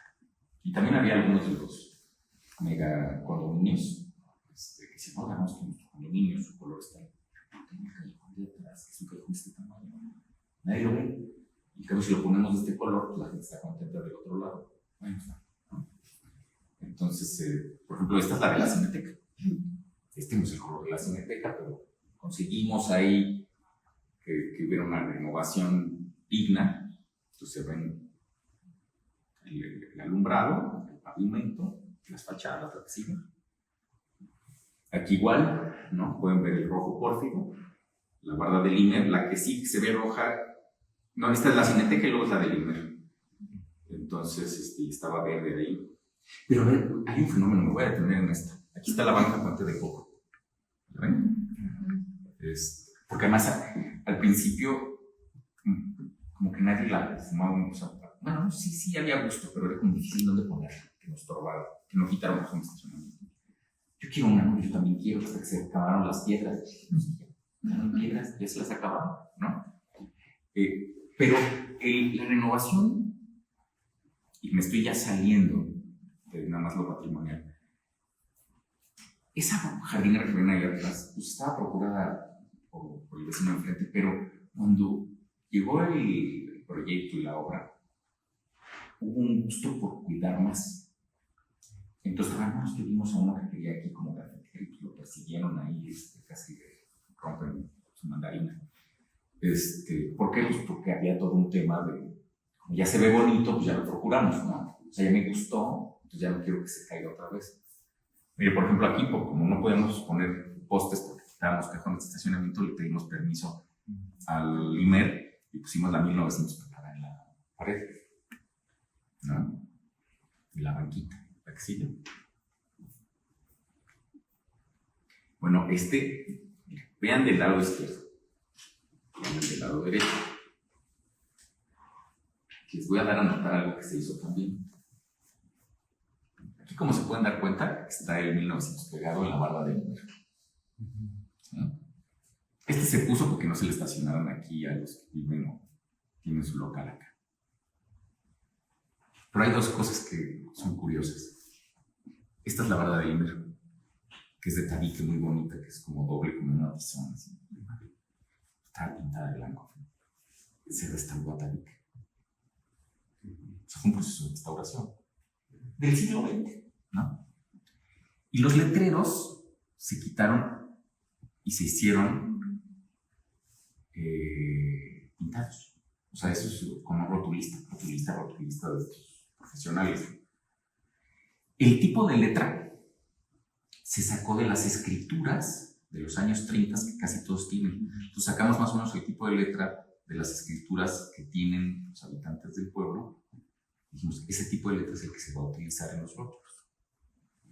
¿Es la que sigue? Ahí se ve la barda del IMER, el valor de 1900, el rojo pórfido. Bueno, este pedacito de pórfido fue de un participativo. ¿La que sigue? El rosa de este lado. No, hay historias muy buenas. Por ejemplo, ese que ve en rosa, salió un señor. Y le dije, oiga, fíjese que estamos aquí el color. Me gusta tal color, no me acuerdo cuál es. Le digo, oiga, ¿este está bien? Sí, yo digo que ese es el color porque esta es mi casa y yo ese es el que quiero. Empiezan a pintar los contratistas, ¿no? Sale una señora y dice, ¿por qué están pintando ese color? No, su señor salió y dijo, no, pero aquí quien manda soy yo. Y entonces sale el señor, no, es que aquí quien manda soy yo y se va a pintar de otro color porque este no me gusta. Pues la señora manda, se cambió el color, ¿no? También hubo otros casos, por ejemplo, que estaban pintando y dice, oye, en la casa de enfrente está también amarilla con rojo, ¿sí? No, esa señora me cae gorda. A mí me ponen otro color, no voy a tener en casa igual que la señora de enfrente que gorda. Bueno, se cambió. Hubo algunas modificaciones de color. Pero como era mucha pintura, había chance de ubicar las cubetas en otro lado. La que está bien. Por ejemplo, también se puso el pórfido. Aquí no se puso el alumbrado porque todo el mundo se estaciona de este lado. Entonces, en el callejón, pues no entra ni una moto, entonces pues, todo el mundo se estaciona fuera del callejón. No sé si se ve más el fondo, ¿no? La exhiben. Aquí se puede ver igual, es casi el mismo callejón, pero viéndolo hacia el otro lado. El de allá, el del fondo, lo escogió amarillo, este escogió el color como cafecito, estos escogieron el rosa con el, bueno, tiene otro nombre, con este como color cal, ¿no? ¿Sí? Aquí igual, ¿no? Pero, del lado derecho y del lado izquierdo se ve el alumbrado público, el 1900, que se cambió por el anterior. ¿Sí? El callejón de San Felipe, que igual tiene sus... Esos se llaman Mérida, pero son como el 1900, pero de pared. Ya no se terminó con esto, pero también se hicieron los letreros de las calles con la tipografía, bueno, con la letra de las escrituras, en azul como en un color crema. Esto no se fue por el azul. Este es el mismo callejón, pero visto en el otro sentido. Entonces ahí está el rojo pórfido, una de las banquitas, y las casas ya pintadas. Este es el callejón ese chiquitito que les digo, es el callejón rojo pórfido. Entonces se pintó, y algunos querían el número de su casa con el rotulista. En ese callejón, si se fijan aquí, no hay pórfido, para allá adentro. ¿La que sigue? Ahí cuando se iba a poner pórfido, los vecinos de ese callejón dijeron, no queremos pórfido, porque los tanques de gas empezaron a argumentar, no queremos pórfido. Y dije, bueno, denme chance, les puedo proponer algo si quieren, ¿no? Que por cierto llegué tarde y me perdonaron porque había ido con mi hija a la escuela, pues como vieron que sí llegué con mi hija, entonces sí fue por su hija a la escuela. Les dije, hay un color rosa que se está usando para las jardineras, es un concreto. Si va de ese color, es un concreto. Pues ese puede ser. Llevamos una muestra, la pusimos, se golpeó, se hizo la prueba vecinal. Ese sí camina. Entonces, todo este callejón tiene el rosa arquitectónico que tiene las guarniciones, las jardineras. O sea, sí juega, no es algo totalmente distinto. Y bueno, a ver, vean el cambio. O sea, y es poner aplanado y pintar. Bueno, y también el alumbrado, estas son... Aquí, esto es tan chiquito que la que vieron la Mérida llegaba como por acá. Entonces tuvo que escoger un modelo como más pegado a la pared.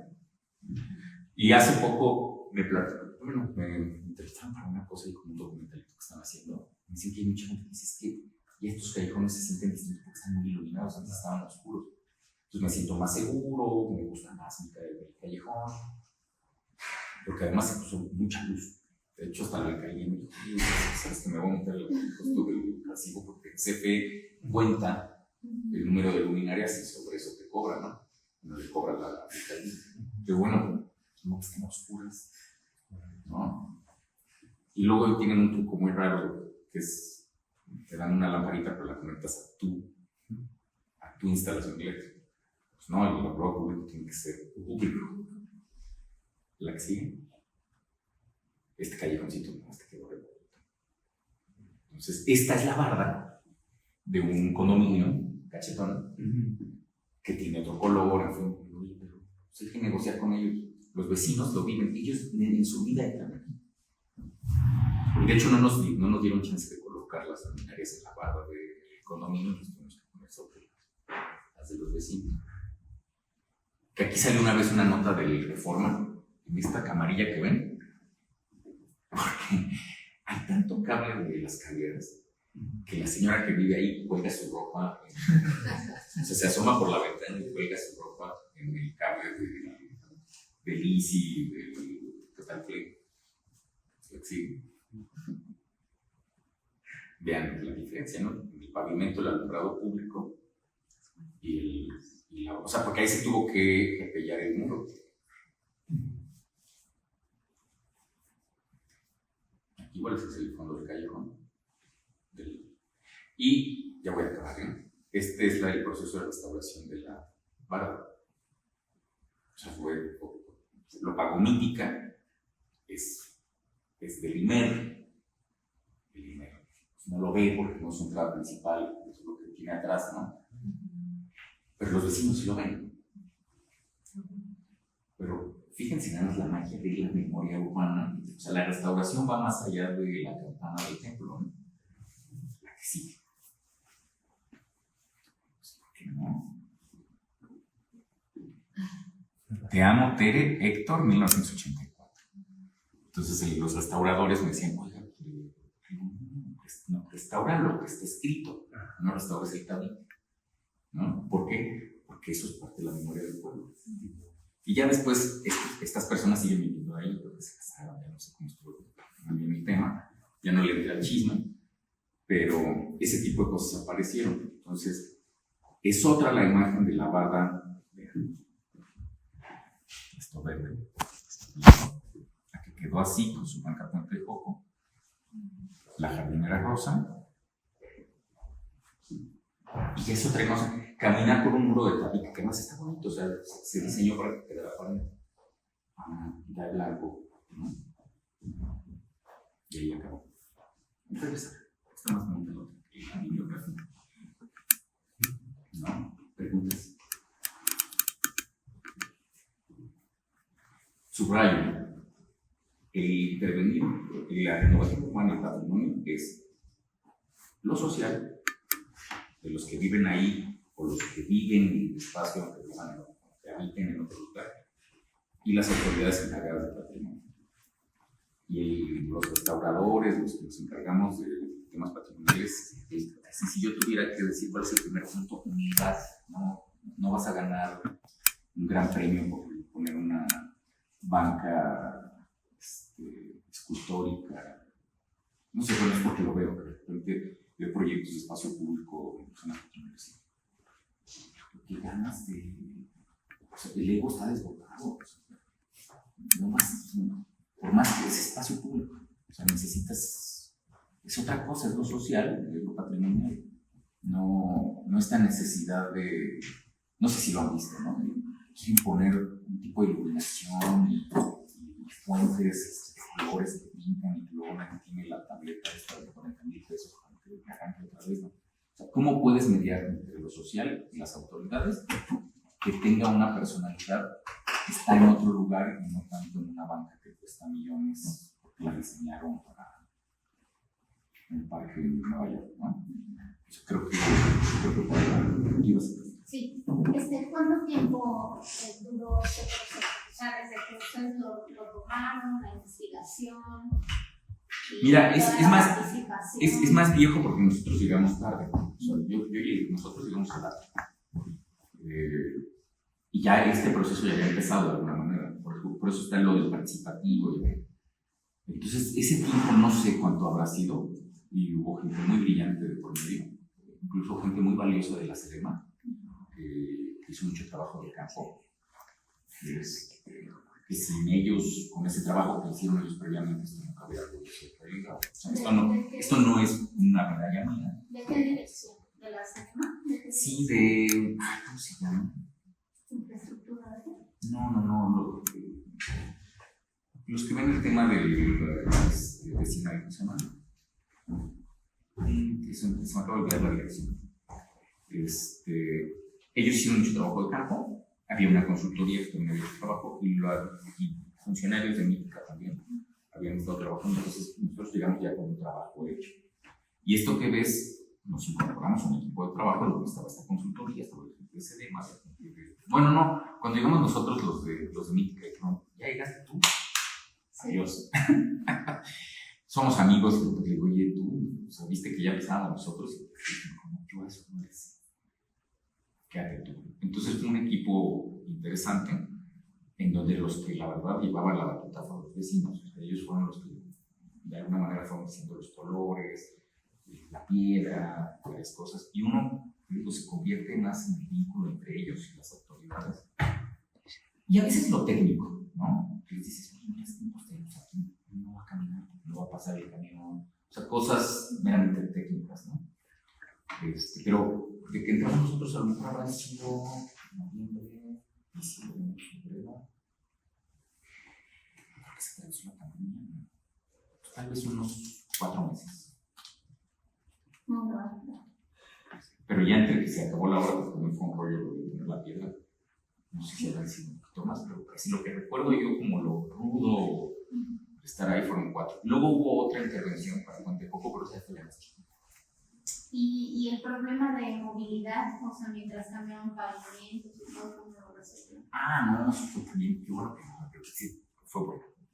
Pues ahí la verdad tuvimos el apoyo de por ejemplo, todos los que no se pueden estacionar, se les dio un lugar de estacionamiento en el centro comercial y está en Popocatépetl y la Universidad. Entonces se pueden estacionar ahí y así terminan en su casa. Entonces se les daba un tarjetón y se podían estacionar ahí. Entonces, pues, ya no, o sea, no tenían que irse muy lejos, tenían un cajón de estacionamiento. Hubo gente que tenía su tarjetón y prefería estacionarse por ahí cerquita, pero se resolvió con eso. Tablitas, ya sabes, ¿no? Hubo varias decisiones, por ejemplo, hubo en el primer tramo, querían que se hiciera media calle y luego media calle, pero eso resultaba todavía más complicado, te tardabas más. Entonces, por ejemplo, en el callejón de Jocotitla, es que uno le dicen andador y callejón, los dos son callejones, pero el que está más grueso, que vieron coches, ellos dijeron, abran todo de un jalón y cierren de un jalón. Y fue más rápido. O sea, pues que aguantaron barra. Salió más rápido y a la verdad creo que hasta quedó, el despiece fue como más... ¿Por qué? Pues porque podías levantar todo y no tenías que andar cazando una primera etapa con la segunda y la tercera. Pero casi se resolvió. Eso y... Creo que eso fue lo más complicado, lo de no estacionarse. Y siempre dejar un pedacito por donde caminar. Que siempre es un problema. Yo remodelé mi casa y mi esposa casi me avienta por la ventana. Entonces, pues, cuando estás en el espacio público es peor, ¿no? Sobre todo también con los colegios, también hubo un tema. Se ponían unos bandereros para que entraran en sentido contrario y salieran. Y luego el banderero se iba al baño y entonces salía un relajo. Luego había gente que no entendía que si es que yo voy a poco, si yo está cerrado. O sea, gente que no vive ahí, que va de paso. Entonces aventaban el coche, aventaban el trafitango, se metían. Y ya que llegaban a la montaña de piedras, hacían coraje y se tenían que salir. Todo. El espacio público, yo creo que también en lo que es obra, que podría ser una tesis de doctorado, porque es complicadísimo. ¿Qué más? Otra pregunta. Yo sí tengo una. Cuando te entrevistamos nos decías que, bueno, yo te preguntaba, es que siempre que sale algún monumento histórico es como, pucha, ya salió un edificio que está protegido por el INAH, ya no se va a poder hacer nada. Y tú tienes una opinión totalmente contraria. Tú dices, es que el INAH no es, o sea, no te bloquea, o sea, en realidad te deja hacer muchísimas cosas. Sí. Entonces, nada más así como que nos dijeras, ¿por qué crees que sí te deja hacer muchas cosas cuando la percepción de la gran mayoría es te topaste con un inmueble protegido, ya no se va a poder hacer nada? Yo creo que es porque es falta de sensibilidad. ¿Y a qué voy con esto? Normalmente llegan y dicen falta de sensibilidad y a veces no querer resolver el problema del camino adecuado, ¿no? O quieren dar dinero, o quieren resolverlo con creatividad, ¿no? Entonces, pues, a ver, tú tienes un inmueble catalogado, sí. ¿No? Pues investigar, ¿no? Entonces tú investigas y dices, a ver, tengo un caso reciente, ¿no? Era una casa la que se investigar, sacamos fotos, entonces, oye, la casa es de este tamaño, todo lo demás se lo agregaron después. Entonces tú eso lo puedes tirar. ¿En serio? Sí. ¿Por qué? Porque aquí está la foto. ¿Viste lo de la fuente? Bueno, porque aquí está la foto. ¿Por qué le hicieron eso de frontera? Porque así era, ¿no? Entonces ya una vez que investigas, tienes un margen de movimiento. Dices, bueno, a ver, ¿qué es original? Y eso de original es entre comillas, porque mucho es la memoria, ¿no? O sea, tú puedes tener, como te dije también en una ocasión, o sea, el balazo de Pancho Villa en la cantina esta que está en el centro, pues es parte de la memoria. Entonces, el plafón original no tenía un hoyo, pero el hoyo se tiene que quedar porque es un balazo de Pancho Villa. Entonces, tú investigas el objeto y dices, bueno, su originalidad material es esta. Su importancia histórica, artística, urbana es esta, que puede ser totalmente distinta, ¿no? Entonces, a partir de eso, yo desarrollo un proyecto de intervención donde puedo construir atrás, hacer aumentar, una salida, ¿no? Porque creo que hay falta de sensibilidad, no llevar el camino adecuado. Normalmente lo que hacen es juzgarlo por bonito o feo. Está feo, no sé quién, ¿no? Y hacen sus proyectos de intervención a un poquito lo que hablamos del ego, ¿no? Yo hago un proyecto padrísimo, ¿no? Entonces dejo la fachada y no, sin haber investigado. Entonces, cuando llegas ante la autoridad, te dices, ¿por qué vas a hacer esto? Porque ya se ve padre, y entonces voy a tener el concepto de tabique, de cabeza. No, esto es una ocurrencia. Si no investigas tu movimiento, no hay manera de que me justifiques una intervención. En conclusión, si tú vas a intervenir algo que tiene historia, tienes que investigar su historia. Y entonces podrás justificar tu intervención y ser creativo para sacarle jugo y poner en valor la parte patrimonial y hacer tu intervención. Si tú desarrollas un proyecto a partir de tu gusto personal, las instituciones no van a investigar por ti. Van a ver tu ausencia de investigación y te lo van a rebotar una y otra y otra y otra vez. Entonces, por eso a veces tardan un año o más, no caminan, porque no investigan. No tienen manera de justificarlo. Es un poco, yo a veces también lo pongo con el caso de los árboles. Es que tengo un árbol viejo y no voy a poder hacer nada. Si eres un arquitecto creativo, sabrás incorporar ese árbol a tu proyecto, ¿no? Entrar por aquí, es que yo quiero entrar por acá. Pues entrar por otro lado, ¿no?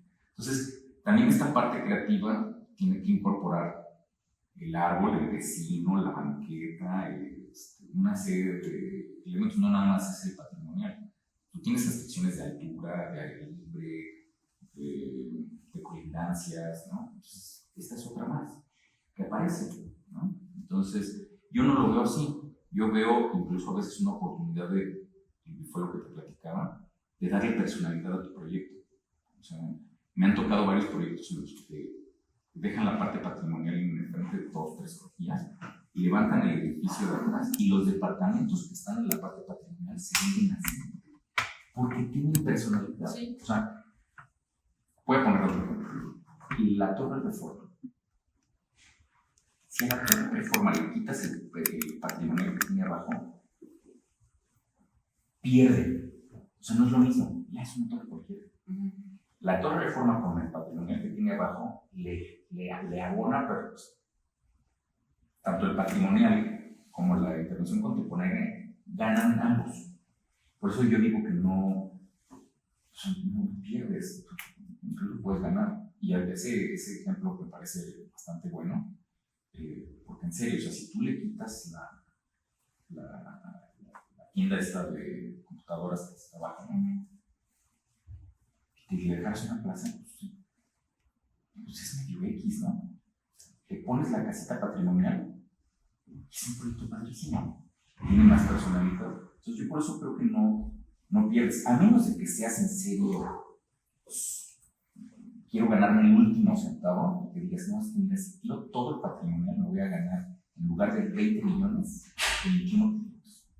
Bueno, pues falta de sensibilidad, ¿no? Porque, mira, te voy a decir, ya es muy larga la respuesta. A mí me llama mucho la atención que, por ejemplo, colonias como la Roma o la Condesa o Coyoacán, ¿no? Los desarrolladores inmobiliarios tienen un plus porque la gente quiere vivir ahí por su contexto histórico, porque es bonito el callejón, la casita porfiriana o la casita novohispana, ¿no? Si tú por ir ganándole metros cuadrados a la construcción te las vas echando, va a haber un momento en el que pierden esa personalidad, ese arraigo, esa identidad, o sea, se pierden muchas cosas cuando las bases cuando las bases te construyen. Ya me fui muy lejos, pero regresando así concretamente o sea, tener un patrimonial es una oportunidad de tener, digamos, una personalidad y solamente necesitas investigarlo para sacarle provecho, ¿no? Y no es así como, yo no puedo hacer nada. Porque la Torre Reforma construyó mucho, no tuvo que tumbarse todo el patrimonio y le sacó provecho. O sea, realmente le sacó mucho jugo al patrimonio que consejó, ¿no? Sí. Tienes razón. ¿Sí? ¿Puedo Toda. otra pregunta? A mí si no me preguntan, así como que me voy feliz. Y por ejemplo, en el caso del sitio donde se ubica el concurso, o sea, tenemos como un traslape de épocas, bueno, desde la mesoamericana, esta época histórica, el Art Deco, ¿no? Que es como una presencia muy importante. Y tenemos también esto que dices, ¿no? O sea, todo el contexto que se va comiendo a esa parte, bueno, que está como pugnando, ¿no? Por espacio y por altura y por diferentes estilos, gentrificación, no sé.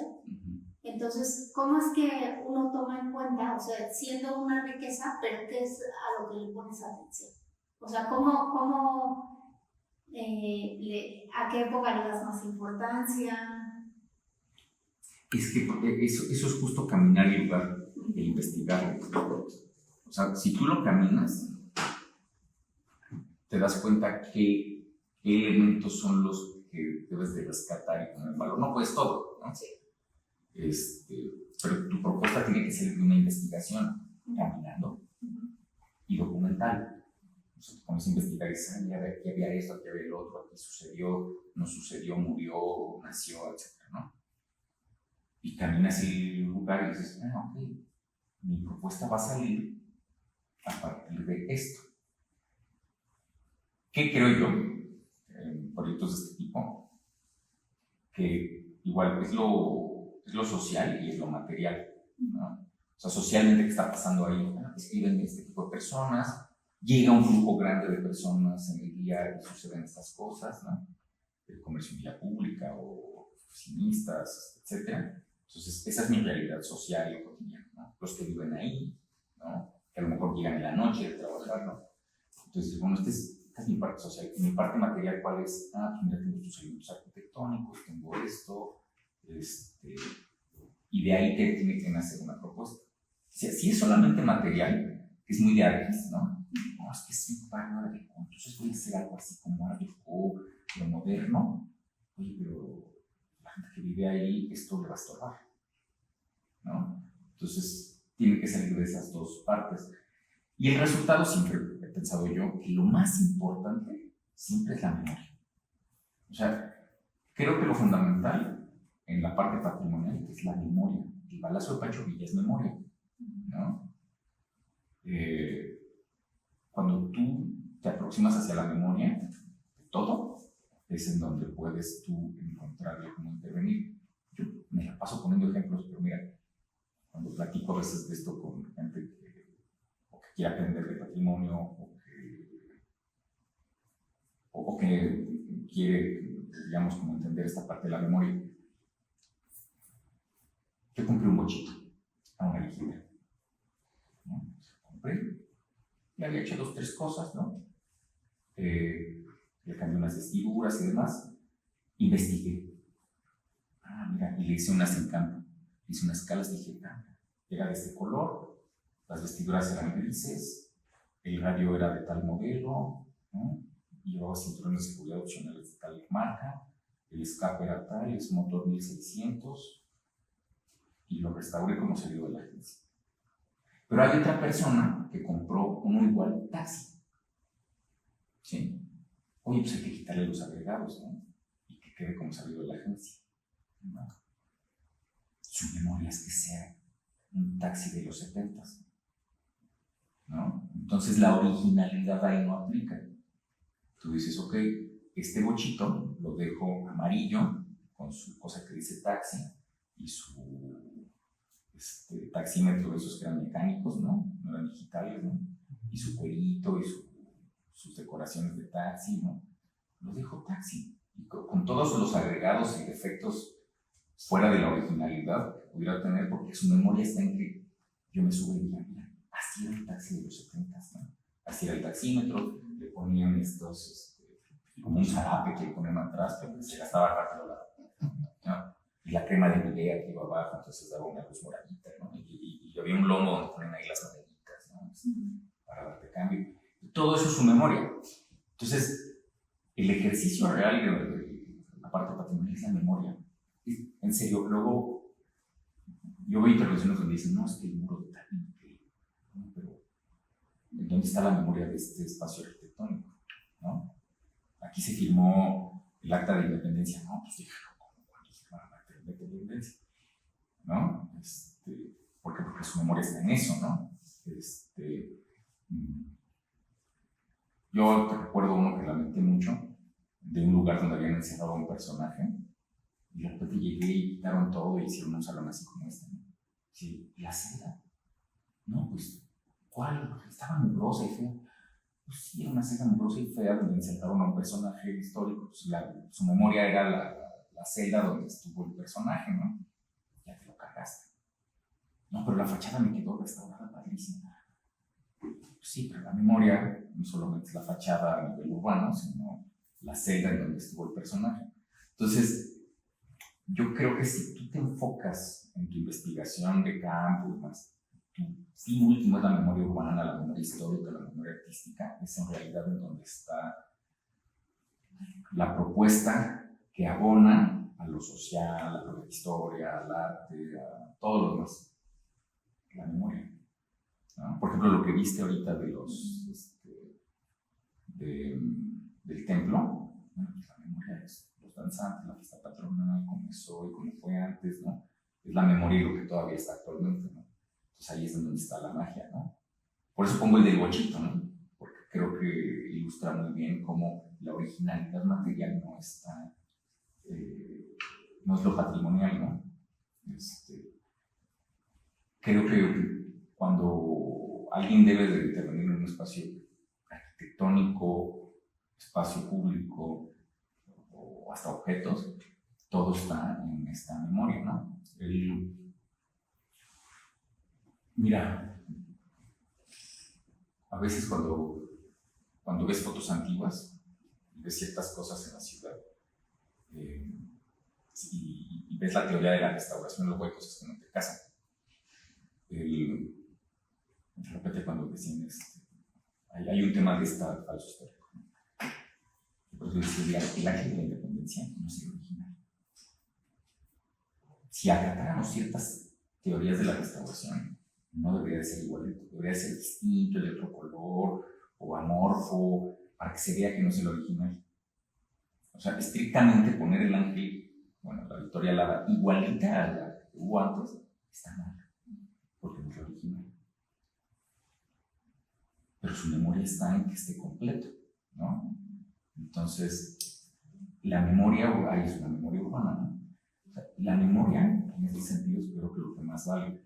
También alguna vez he puesto y pongo muy seguido, pero ya me regañaron, el caso de Auschwitz, ¿no? Que les digo, no es ninguna joya de la arquitectura, no es bonito, ¿no? Es feo. No es joya de la arquitectura, no es un palacio bonito, pues, y la memoria que guarda es fea, pero es una memoria que es necesario que permanezca para que no vuelva a suceder algo así. Entonces, por eso es patrimonio de la humanidad, por tema de memoria, ¿no? Entonces, siempre debes de tener eso en mente cuando te involucras en un tema patrimonial, creo yo. Estoy equivocado, ¿no? Pero yo que lo llevo incluso a las bicicletas, los bochitos y demás, cuando me estoy enfocando en esa parte, casi siempre siento que el resultado es positivo. En la fuentecita que viste, en el Atrio de Joco y en muchos otros casos, ¿no? O sea, el resultado es exitoso con las personas, ¿no? Y también con la parte material. Muchas gracias. Pues bueno, ¿cómo vieron la plática?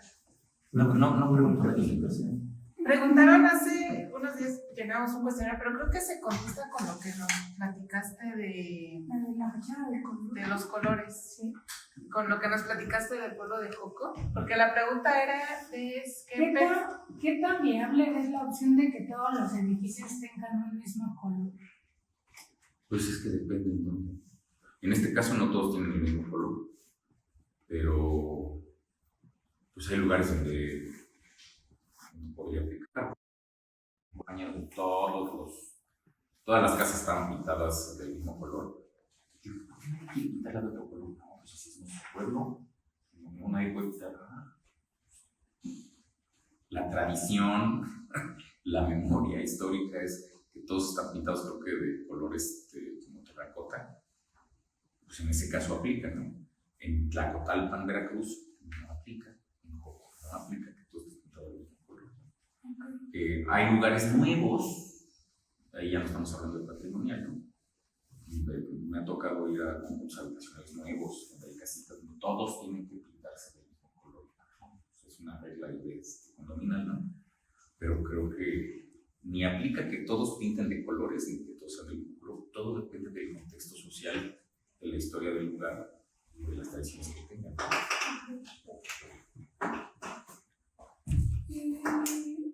No, ya eran las preguntas que había en línea, ¿no? Ajá. Y pues bueno, se les da la oportunidad de seguir preguntándole a Rogelio. Si tienen más dudas en relación al tema, podemos dar por concluir aquí. Espero que hayan disfrutado mucho la plática. A mí siempre me enriquece mucho escuchar platicar a Rogelio porque tiene un conocimiento y además una facilidad de palabra que no pocos tienen. Entonces, pues con esto vamos concluida la sesión. Muchas gracias.